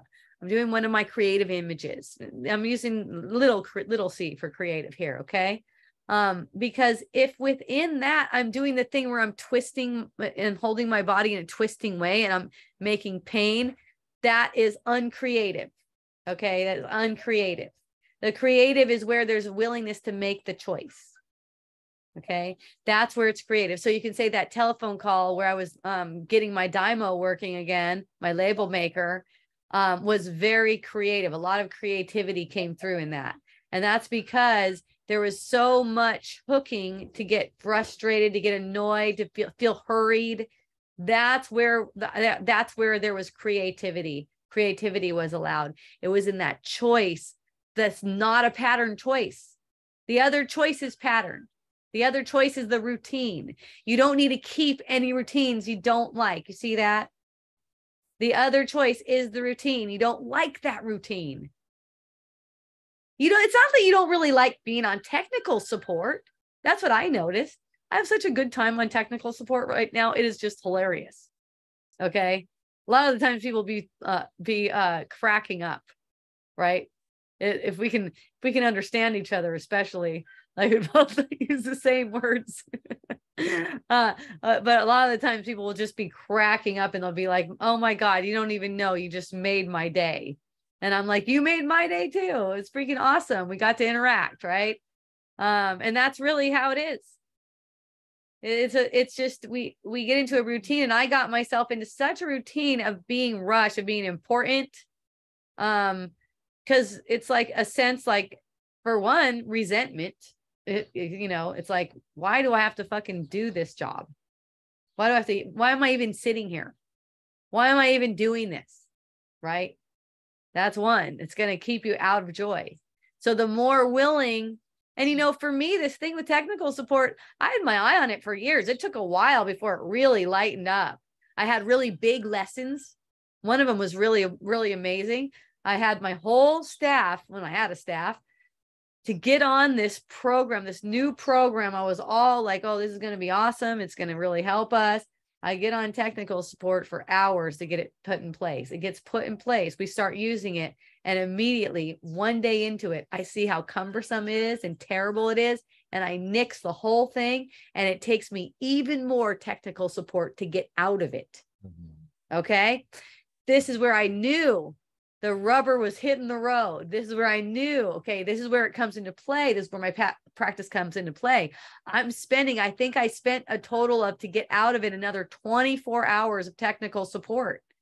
Okay. Over days with people who could barely speak English.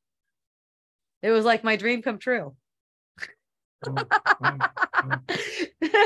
was like, and that's when, in A Course in Miracles, Jesus talks about how when you heal something, you're laughing. And that's how it was. That's how it was. I was laughing. I had a real nice, lovely connection with these guys. I don't know. Were they Afghanistan? I don't know. I don't remember. Pakistan. I met Pakistan, maybe. I don't know. Some kind of, what you can consider camel jockey, right? You think of them as they ride around on camels in the desert and they're dark. Right? No, it's not racist. It's totally endearing. It's totally endearing.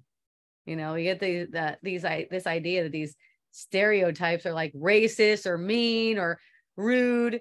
And I was fucking around with Kai Molino, like, I don't know, 4 weeks ago or something, when he came in with an AIDS shirt on. All of a sudden I start going off on AIDS, and he's got AIDS and he's gay, right? It's uncommon for me. We're just having fun about it, right? And then someone else listens to it and they get offended for him. They're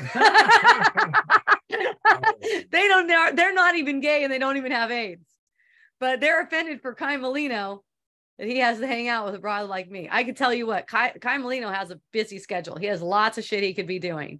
if he's offended, he's fucking out of here. But you know what? The thing about Kai Molino, though, that's really different from most people is Kai Molino knows if he gets a sense that he's offended, that's coming from him. It's not me giving it to him. So then he could see me. He could see where it's coming from. He could see through it. It's like, if you're going to project, your pain onto a person, you're not going to see where they're even coming from. You're not going to notice. You're not going to notice that they're sharing with you. They're loving you. It's kind of like, you go to a comedy show. I was just watching this comedian the other night. His name is Ricky Gervais. I think that's how you say his name. Anyways, that guy's fucking funny if you want to check out some funny ass comedy. So he starts talking about the pronoun thing, right? He's about ready to start making fun of the pronouns, right? And a couple of people start booing, I think, because he starts going, you know what? Don't give me that crap about not being able to talk about the trans people. Don't give me that crap about not being able to talk about them. You're saying they need to be included more and all this shit. Well, that's why they're included in the fucking routine. It's like being silly. And see, so much of this is like a political move it's really demeaning to someone who has AIDS and is gay and has AIDS to say you can't talk about them this way. Right? It's really demeaning to them. It's as if they're so fucking sensitive. Like them being gay and having AIDS, now that made them fucking special somehow, right? Now they're different from us. Now we got to be careful. Now we got to tiptoe around them, right? So it's like It's like Kai Molino is for one thing, a Course in Miracles dude. This is what I recognize about Course in Miracles people. Definitely makes me drawn to A Course in Miracles even more. I recognize this about them. They do not have thin skin about things. They are fucking cool. They can see, okay, that is not being racist. That's not being sexist. That's not being against us or anything like that. It's actually including you in the whole, everything that I perceive in this world is grist for the mill. Okay, that's one term Chitta gave me. It's grist for the mill, the truth, you know, it's like whatever it is, whatever you feel is off limits, taboo, that's what's keeping you in a box. Okay. I was so impressed. Okay. I've been impressed by Morgan Freeman. I was amazed. I saw something. Morgan Freeman was just saying, if you don't know who he is, he's a very famous Black actor. He was quoted as saying that these Black History Month and another one, I forgot what it is, Black History Month and something else, is demeaning to people. It's being silly. Okay, it's being demeaning to people. It's like, okay, yeah, you're so fuck. We're all the same. We're making stuff up. Okay, it's like it's being silly, and also here's one thing that I see so freaking funny. That's being used to suck people into an agenda. Okay, it's being used to suck you, especially you guys who are identifying as Black. Okay, you're being used to be sucked into an agenda. All right, there's an agenda for you to be, and I'm not blaming any people for this. It's not like that. It's an ego thing. It's just an ego thing. It's what goes on when the ego gets in control of things. Okay, you're not the way that you're. It's so funny. I talked to a dude from like what is it? England. He's in England. I get on Zoom with him. Guy is fucking Black. He's chocolate as hell. Okay, this is gorgeous Black dude. Right? He's as Black as they come. I'm like, I get to work with you. Holy shit, you look amazing. So he's just beautiful. Besides just being Black, he's just like this beautiful dude. And he's in England. Okay, he doesn't act the way. There's a certain act that's being that the Blacks of America are being roped into playing out. There's an act that they're being roped in, play out some kind of way, some kind of act. Okay. There's nothing like that in his freaking point of view. Now, not all the Black people fall into it, but a lot of them do. All right. A lot of them fall into it. That's why there's an idea of inner city being mostly Black. That's programmed. It's a programmed way of acting and a way of being. Okay. So there's a way of being in this, in this kind of like mindset of poverty, of being held down. It's a mindset. I saw the funniest fucking thing just today. It was Madonna. I don't normally look at reels, but I was like, what the fuck is Madonna doing? And there she was on a reel. I push play on that fucker, and she goes something like, there are no rules, is what she said. There are no rules if you're a boy, but if you're a girl. And I'm like, what, Madonna? I don't fucking feel that. Who said that? Because I don't know. And I was conventional as could fucking be for a while. Okay. Like listening to the media, doing all the things, whatever. Where is this even coming from? Who's buying into this? Who's buying into this bullshit? If you say Madonna, because you're a big star, and you're fucking like in your 70s and you don't got one wrinkle on your face. So if you say so, Madonna, that this is what's being put on people, then okay. People need to talk about a glass ceiling in workplaces. I worked in corporate America. I never sensed that. I just didn't believe it. I didn't believe in it. I didn't believe in anything like that. There's nothing like that. It's not the truth, but people are saying that it's true, and then people are experiencing it. Look, if I experience something like that, and I have sexism, I recognize sexism. Gosh, I saw that.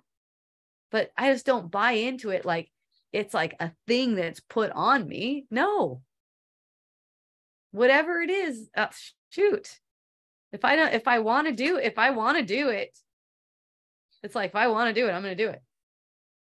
If I want to be this, I'll be this. If I want to do this, I'll do this. Right? People can have some kind of attitude like that, but that's not going to, no way. Doesn't change the fact that each one is totally as capable of as everyone else. We just tell ourselves something. And who says if you're a girl, you should be pretty? That's what is that, like some kind of trans movement trying to say that you should be trans? Like, it's not true. That's not put on us to be pretty. It's not put on us. We put that on ourselves as we want to. We fucking want to be pretty. Some of us. And then there's a sense that we're not pretty enough. So, well, oh, fuck it, then I'll be trans. Right? Anyways, Ricky Gervais did the funniest trans jokes I ever saw, ever. It was hilarious. He was playing out a trans person. He decided to go trans in his joke, right? He was going to turn into a woman. But then he was gay. He's a gay woman, right? So he's over at because he likes women, right? So he's a gay trans woman. So he's in a bar and he's looking for a date in the bar, right? Gay trans woman. He already has a dick cut off and everything. He's a woman, right? He's in the thing. He's got hair, everything. So he goes and they're getting ready to have some sex, and the woman goes, "Hey, why don't you put the strap on here and just really give me a good, pounding, And he's like, "Oh, yeah, okay." So he goes and he puts it on, and then just as he's sliding in, that's when he realizes he regrets his decision. I'm just like, what?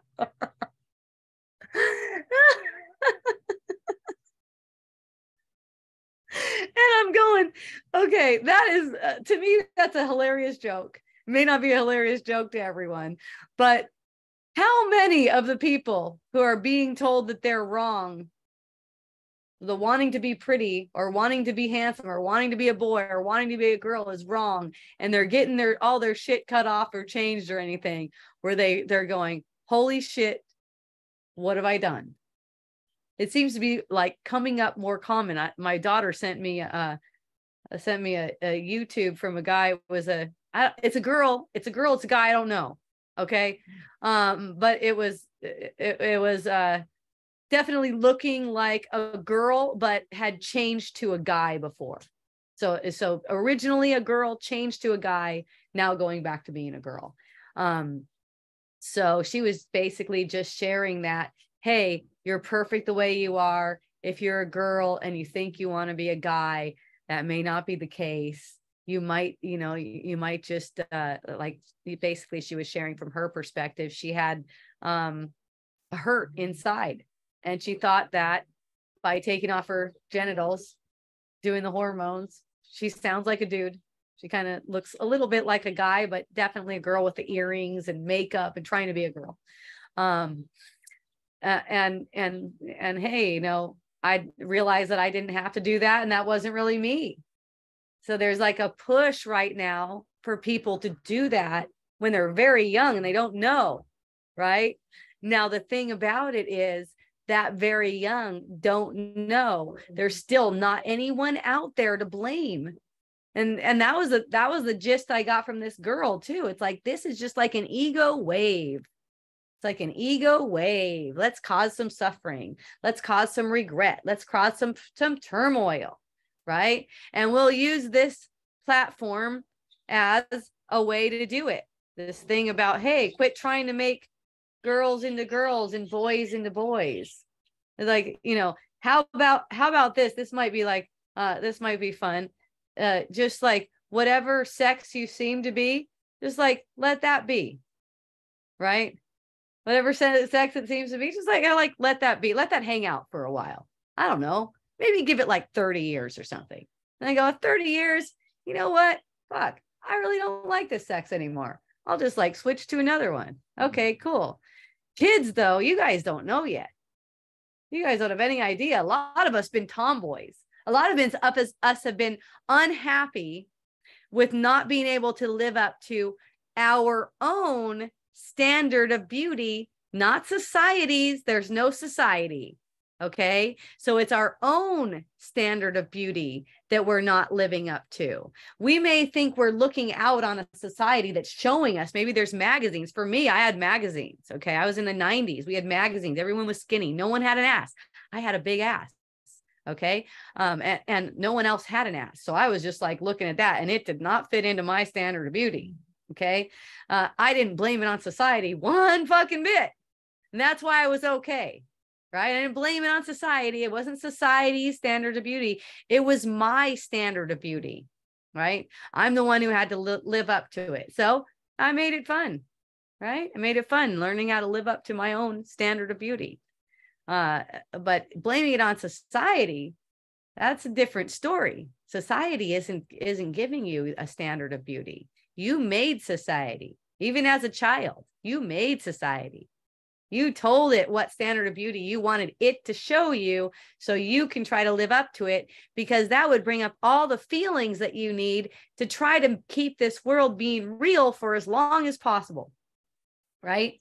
And then in phase 2, there's always phase 2. Everyone's going to phase 2 at some point.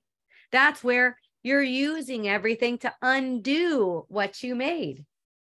All right. So it's like when you go through childhood, you're doing it up. You're doing it up. You're making things. You know, I went for a little while walking like a guy, talking like a guy. I just didn't get my freaking tits cut off. That wasn't a thing though. Who knows? Maybe I would have, if you had, celebrities and stuff telling you, right? And people are gonna, oh, I can get a lot of attention like this. I can be trans. This is where I fit in. This is where I fit into the picture. I'm not the pretty one. I'm not the smart one. I'm not the sporty one. I'm not the preppy one. I'm the trans one. Fucking A. I got something. It's like all common now. It's freaking hilarious. Stacey Payne said Ricky Gervais is awesome. He's as irreverent as they come. Yeah, he is. He's hilarious. That was so good. But you know what? You can feel the love. There's no way a comedian is going to be funny, at least to me. I don't find it funny, if you can't feel the love, right?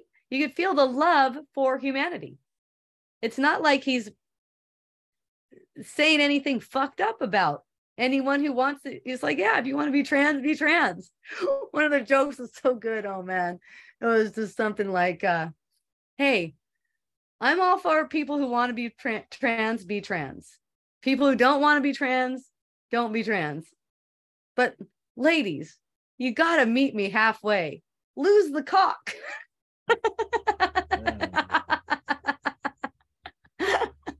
Kind of like, if you want me to regard you as a lady, help me out. Lose the cock. It's hard for me. It's hard for me to remember that you're a lady when you got a big old cock hanging down.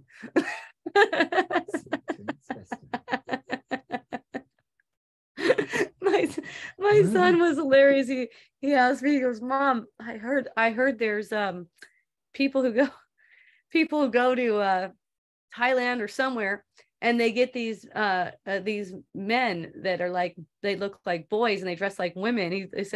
He said, what is the deal with that? Is it that they can't afford women prostitutes? I go, no. He was surprised to find out that it's not that. Like, from his point of view, okay, maybe I'd have to resort to that if I couldn't afford a woman prostitute.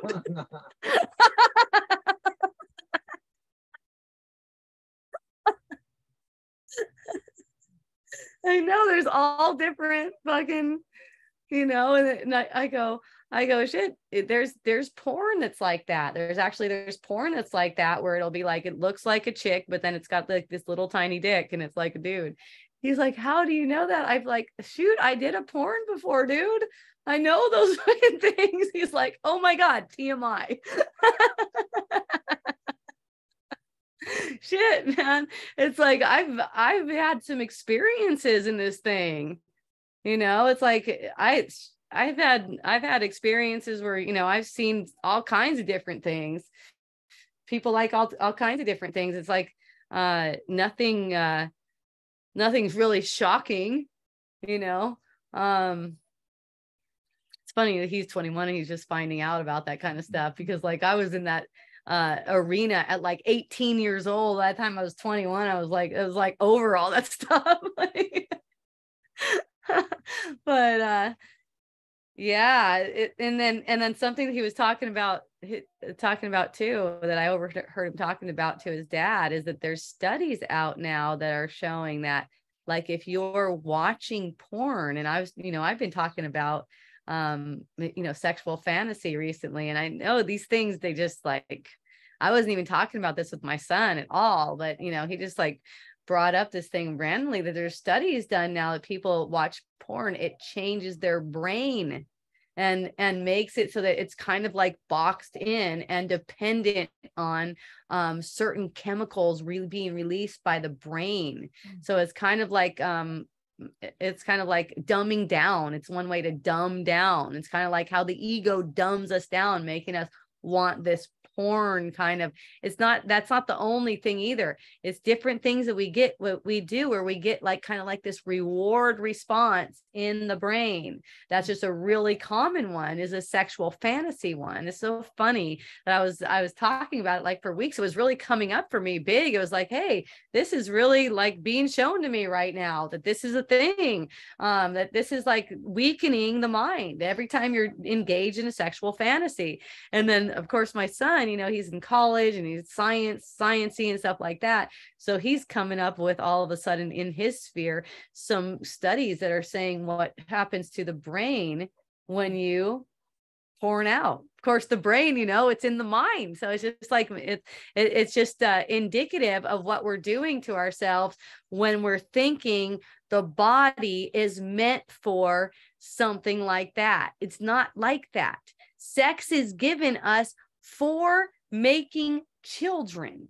And other than that, we're using it as a distraction. We're using it, and just to see that it's not a guilty thing. I still have sex. I'm not having any children. I don't think. I could get surprised. I don't have any idea. Right.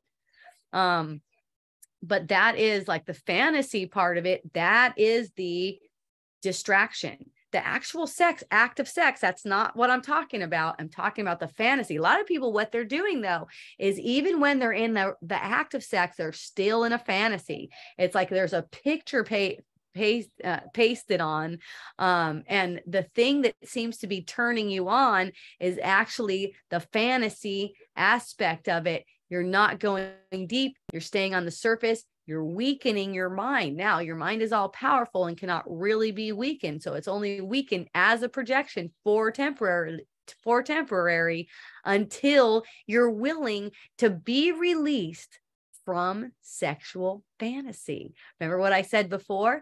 Let Jesus come on in while you're in the sexual fantasy and be in the sex. There's nothing dirty. There's nothing wrong about it. Okay. That's the thing. It's not dirty and wrong. It is weakening your mind. Okay. So that's where Jesus would come in and let you be released from it. The thing is, people aren't willing to be released from it because people think that their life will not get any better. They won't get any better feeling. You will actually feel better. You will actually feel deeper. You will actually feel better. If and when you do engage in sex, you will find that it goes way deeper. It's more like third eye kind sex. Okay. It's not just limited to this fantasy pasted over. It's a real connection. Okay. It's like a real deep connection in that way. So it's just that when you're having a fantasy about it, that's very, very different. Okay. It's a very different thing. When you're having a fantasy about it, you're getting some kind of hormones to release, and off of those hormones, you're getting particular feelings. And that's the kind of thing that's showing you're demonstrating to yourself that you'd rather idolize bodies than connect, than be in connection. We can't connect through our bodies. We cannot connect like that. Okay. In an actual sexual, sensual encounter where you're not projecting, it's not about the bodies at all. The bodies are nothing. They're really nothing. You don't need them to be attractive or anything like that either. Okay. That attractiveness to bodies, that is actually for making babies. Okay. It's a really surface level thing. Very much on the surface, that attraction to bodies. Ooh, I got to get that body. Ooh, that's a good body. I want to get it. Right. That's the thing that's on the surface. That's why I love to make fun of it all the time. Okay. That's why I love to make fun of it. And like, you know, like with my friends, I could play around, like me and my friends, we can grab each other's boobs. We do not get turned on. We're not like trying to sex each other up. We can freaking bounce each other's boobs. We can play with each other. We don't have to, like, you know, think of it in that way, like, ooh, yeah, oh yeah. I saw briefly where you know, I just kind of like got an insight about inappropriate sexual behavior, and kind of like asked the question, what are you showing me? Because how is anything really inappropriate? And it's not in the way that you think inappropriate sexual behavior, but just where you are, you know, idolizing a body like that as if you could use it for some kind of sexual pleasure, right? Idolizing a body, even if it's your spouse. What I'm shown is that it's inappropriate because it defiles you. It hurts your mind. Okay. Because it demonstrates to your mind that your pleasure comes from bodies. It doesn't. So when it's like you invest in something that's really, really flimsy, and it's going to come back and betray you. So like, you know, for me, like if you're willing to see, I would be really happy to help you, like, not go down that path, so you don't have to get betrayed. I mean, unless you need to. If you need to, you're going to want to, and you're going to say, Hope, you're just like a prude or something. I'm not going to listen to anything you say because you're a prude. I don't know. Other things I say, people are like, what the fuck? You know, it's funny because we've even perverted, by this sexual fantasy thing, we perverted the sexual organs. And that's why I'm always drawn to, like, playing around. My mom's the same way. She'll grab a person's penis. She'll be in a total non-sexual way, you know. And that's a thing that I kind of like learned that from my mom. My mom would always be like, it's not the body part, it's the way you're regarding it. It's if you're regarding it in a way that's perverted, basically, like you want to have sex with it, you want to get off on it, right? That's a different thing. So it's like my mom can so innocently grab a person's penis. It's like, oh yeah, well, what about this? And you know, and it's like not even a sexual kind of thing, right? But you know, someone can like not even like touch or try not to look or anything and still have the pervy vibes for it, because it's seeming like that thing, oh gosh, I don't want to look at that thing, I'll get too turned on because I let my mind go toward this basically inappropriate sexual thoughts, because they're thoughts that are actually, you think they're going to lead to pleasure, but they're actually bringing you pain. See, that's what is meant by inappropriate sexual thought, inappropriate sexual behavior. It's actually leading to pain. It's like, that's why when anything comes up like that for being Tony, it'll automatically turn into a joke. It'll just be funny, right? It's like and it's even like our own sexuality. We just joke about it because it just keeps it in that perspective. Like it's not a serious thing. We don't need this thing. The ego loves it when you think you need sex. The ego loves that when you think you need it. That's ultimate for the ego, idolizing bodies. What would you use it for, right? So hooray, everyone. What a fun time talking about routines today. All of our different routines and the way we look at things. And and schedule thing. It's so funny because a lot of things do come on a schedule, and being light with them, just being really light with whatever they are. And when you're noticing the routines, you're noticing the patterns, you're aware, you're not buying into them. They can't get you, they can't hurt you. Right. It's only when you give them some kind of power. Oh no, what if I don't get this? I used to be a gym rat, total gym rat. And man, I was a bitch if I didn't get to go to the gym. Tony was so sweet. He would always make sure I got my gym. Well, not all the time. When he didn't, he got the wrath of Hopi. And he'd laugh about it. He'd think it was pretty cute that I needed to go to the gym that bad. And I would just get all fucking, oh yeah, well, you're this. That was where all the resentment would come up, man. If for some reason I didn't get to go to the gym. So that was like a lot of training for me. I got to see how I would be over and over again until, then it switched. And then it was like, oh, I don't have to work this hard. And if I miss a day, it's okay. 15 years ago, it switched to that, right? My son's 15. That's how I know. I wouldn't be so clear on that, but it was through his birth, my birthing experience with him. And then it was like, no more of that. I'm not putting that kind of pressure on, right? I'm not putting that kind of pressure on myself anymore. It's going to be like this. If I wake up early enough and my kid isn't on my tit at the time and I have energy and I feel motivated to it, I'm going to have yoga, right? And I found myself having yoga like 4 to 5 times a week. With that, I was like, wow, that's easy. Things just shifted so fast after that. I was never back in that mindset where I had to do something. Even found myself being guided to take a couple of years off of exercising at all, just so I could demonstrate to my mind that I'm okay with no exercise and a body that's going out of shape, right? So I got the sense of a body going out of shape too. Like, oh, okay. And then the motivation comes back to do something else and something else. So yoga came back for a little while, and then it turned into block therapy. And I love how the play is. And I hope you enjoy yours too. That's all it is. These routines occur for a little while and then they pass away. Enjoy all of them. I know I was enjoying the spliffs when they were on their way out, and then I went and visited my friend and I smoked tobacco all weekend when I went and visited my friend for that weekend. That was just a mini pattern. Okay. 3, 2.5, whatever days of tobacco.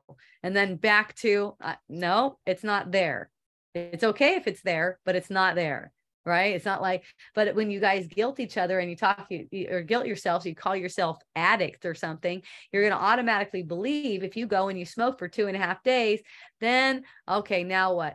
I'm an addict. So then I have to smoke some more, or I shouldn't be smoking some more, or whatever the thing is. Right. You talk to yourself mean, that's all. So then you're not doing what you want to do. For me, doing what I want to do, every single day, apparently lately, has been not smoking. Right. And then when I'm over at my friend's house, and then for those 2.5 days, doing what I want to do is smoking. It could be whatever it is. See, just being really gentle. And then you don't have to buy into that addiction thing. You don't have to feel like you're addicted. Your addiction is a feeling that you're projecting onto yourself. You're not addicted to anything. You have all the power to say no to those addictive thoughts that tell you that you can possibly be addicted to a substance, okay, that you're projecting yourself. That's not possible. You're way more powerful than that. Yay. I love you. Thank you so much. Go visit miraclebotanicals.com if you want the most awesome essential oils. I just added new essential oils. So go on the new tab, check it out. I've been adding to my blog.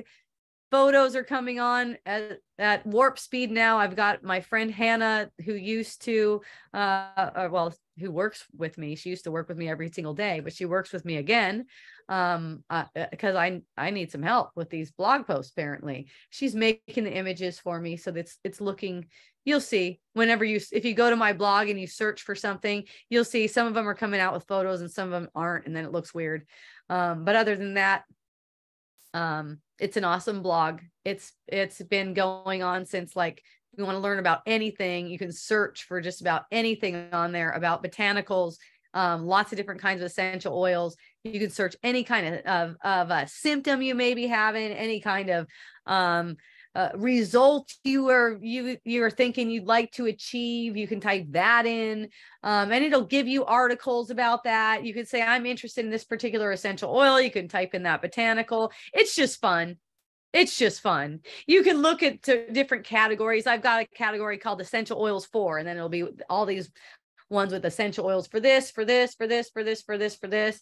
You can look at ones that are have recipes on them. There's a recipes tab. You want to make your own blends. There's one that's about emotions, like essential oils that are emotions. You can type in something like stress and see everything like that. Yeah, it's just fun. Go to the blog, miraclebotanicals.com. You have to click the blog separately if you want to search the blog. You want to search for essential oils and collections of essential oils. Just search right there at the front of the website. As soon as it comes up, you'll find lots of information. Those are like blog posts in their own. When you click on any individual product, there's all these tabs, and they're like blog posts on their own. There's like so much information. You can think of it as a botanical encyclopedia. You don't even have to be buying anything to be on there. You can sign up for my newsletter on there. I send a newsletter out. I'm about ready to send one out that's going to be new products, re-upped products. I forgot the word I'm using. Anyways, we replenish products probably, and free products. We have free products right now. So if you go to miraclebotanicals.com, if you buy $100 worth of something, you're going to get a free product. It's a free frankincense resin. You spend another $100, you get another free product. You spend $300, you get 3 free products. You go over $300, I blow you some kisses. I don't know. I don't have a thing for that right now, but I got things in the work. I know people love incentives, and I like to play the game too. It's getting really fun for me. I'm playing around with apps. So Billy, and my friend Billy, he does not want any of that stuff. That's fine. If you're like him, just go on there, say no to that stuff. It's fine with me. It won't hurt my feelings. But you know, I like to have fun with. A lot of people like incentive. Okay. A majority of people do. Like, they're like, oh, you're having an incentive, then it's time for me to buy. Okay. Then I have an incentive all the time. Okay, if that's what you want, that's fine. I know it's fun. I like to give out stuff too. Hey, guess what? You want a prize? Okay. Miraclebotanicals.com. I'm on all the podcasts. You can go to Spotify, all those different places. Wisdom Dialogues with Hope Johnson, or Wisdom Dialogues Hope Johnson as a search term will get you there. You can go to hopejohnson.org. You can find my book there, Unschooling for Parents. I worked on my second book again today. Now I'm on page 6 of 13 of the last chapter. I don't just go through these. I'm in editing phase, but I don't go through them really, really fast. I go through them slow. I sit with every little thing that I wrote, and I sit with it and feel into it and feel like, is this what I want? Is this feeling good? And I just let it take as much time as it does. So I'm on page 6 of 13. It's the last chapter. It's funny because this whole book was actually taken from what I wrote on Facebook between 2014 and 2018. And someone took it and downloaded it and made it into a book and put it into different chapters. Okay. It's over 400 pages. That's how much I wrote on Facebook in those 4 years. Yeah. So yeah, it was prolific. So this whole time that I've had it in front of me since like 2018, maybe, or 19, I don't know. I've been in this mode with it where I'm sitting with it, and I'm now this is my second pass. I went through one time. This is my second pass. This is my last pass. I'm not going to go through it again, because if I do, it'll be a third pass. And so that's probably coming up pretty soon. I think you can sign up you can sign up on hopejohnson.org. I never send newsletters there, but I will eventually. So sign up anyways, put your email address in. You're not going to get shit from me. But you never know. I think I will eventually. Like, once my next book comes out, you guys are the guys that are getting notifications. Not so much the Miracle Botanicals peeps. Those people are mostly signing up because they like essential oils. They might get a blurb here and there, but and who knows? I might start doing that newsletter again. If anyone wants to help me with anything like that, just let me know. Because definitely there's things that can be in a newsletter that I share. I'm just not doing the newsletter physically, personally, in my own experience. Okay. But if anyone wants to help me with that, I'm totally open to that. And anything that you want to help with technical wise, anything like that, let me know, because I have plenty of things and I'm good at delegating. If you wanted to help get wisdom dialogues out there, share it with your friends, anything like that, I'm totally open to that. Okay. So yay. I love you. Mahalo. So many blessings. Aloha and a hui ho. Yay.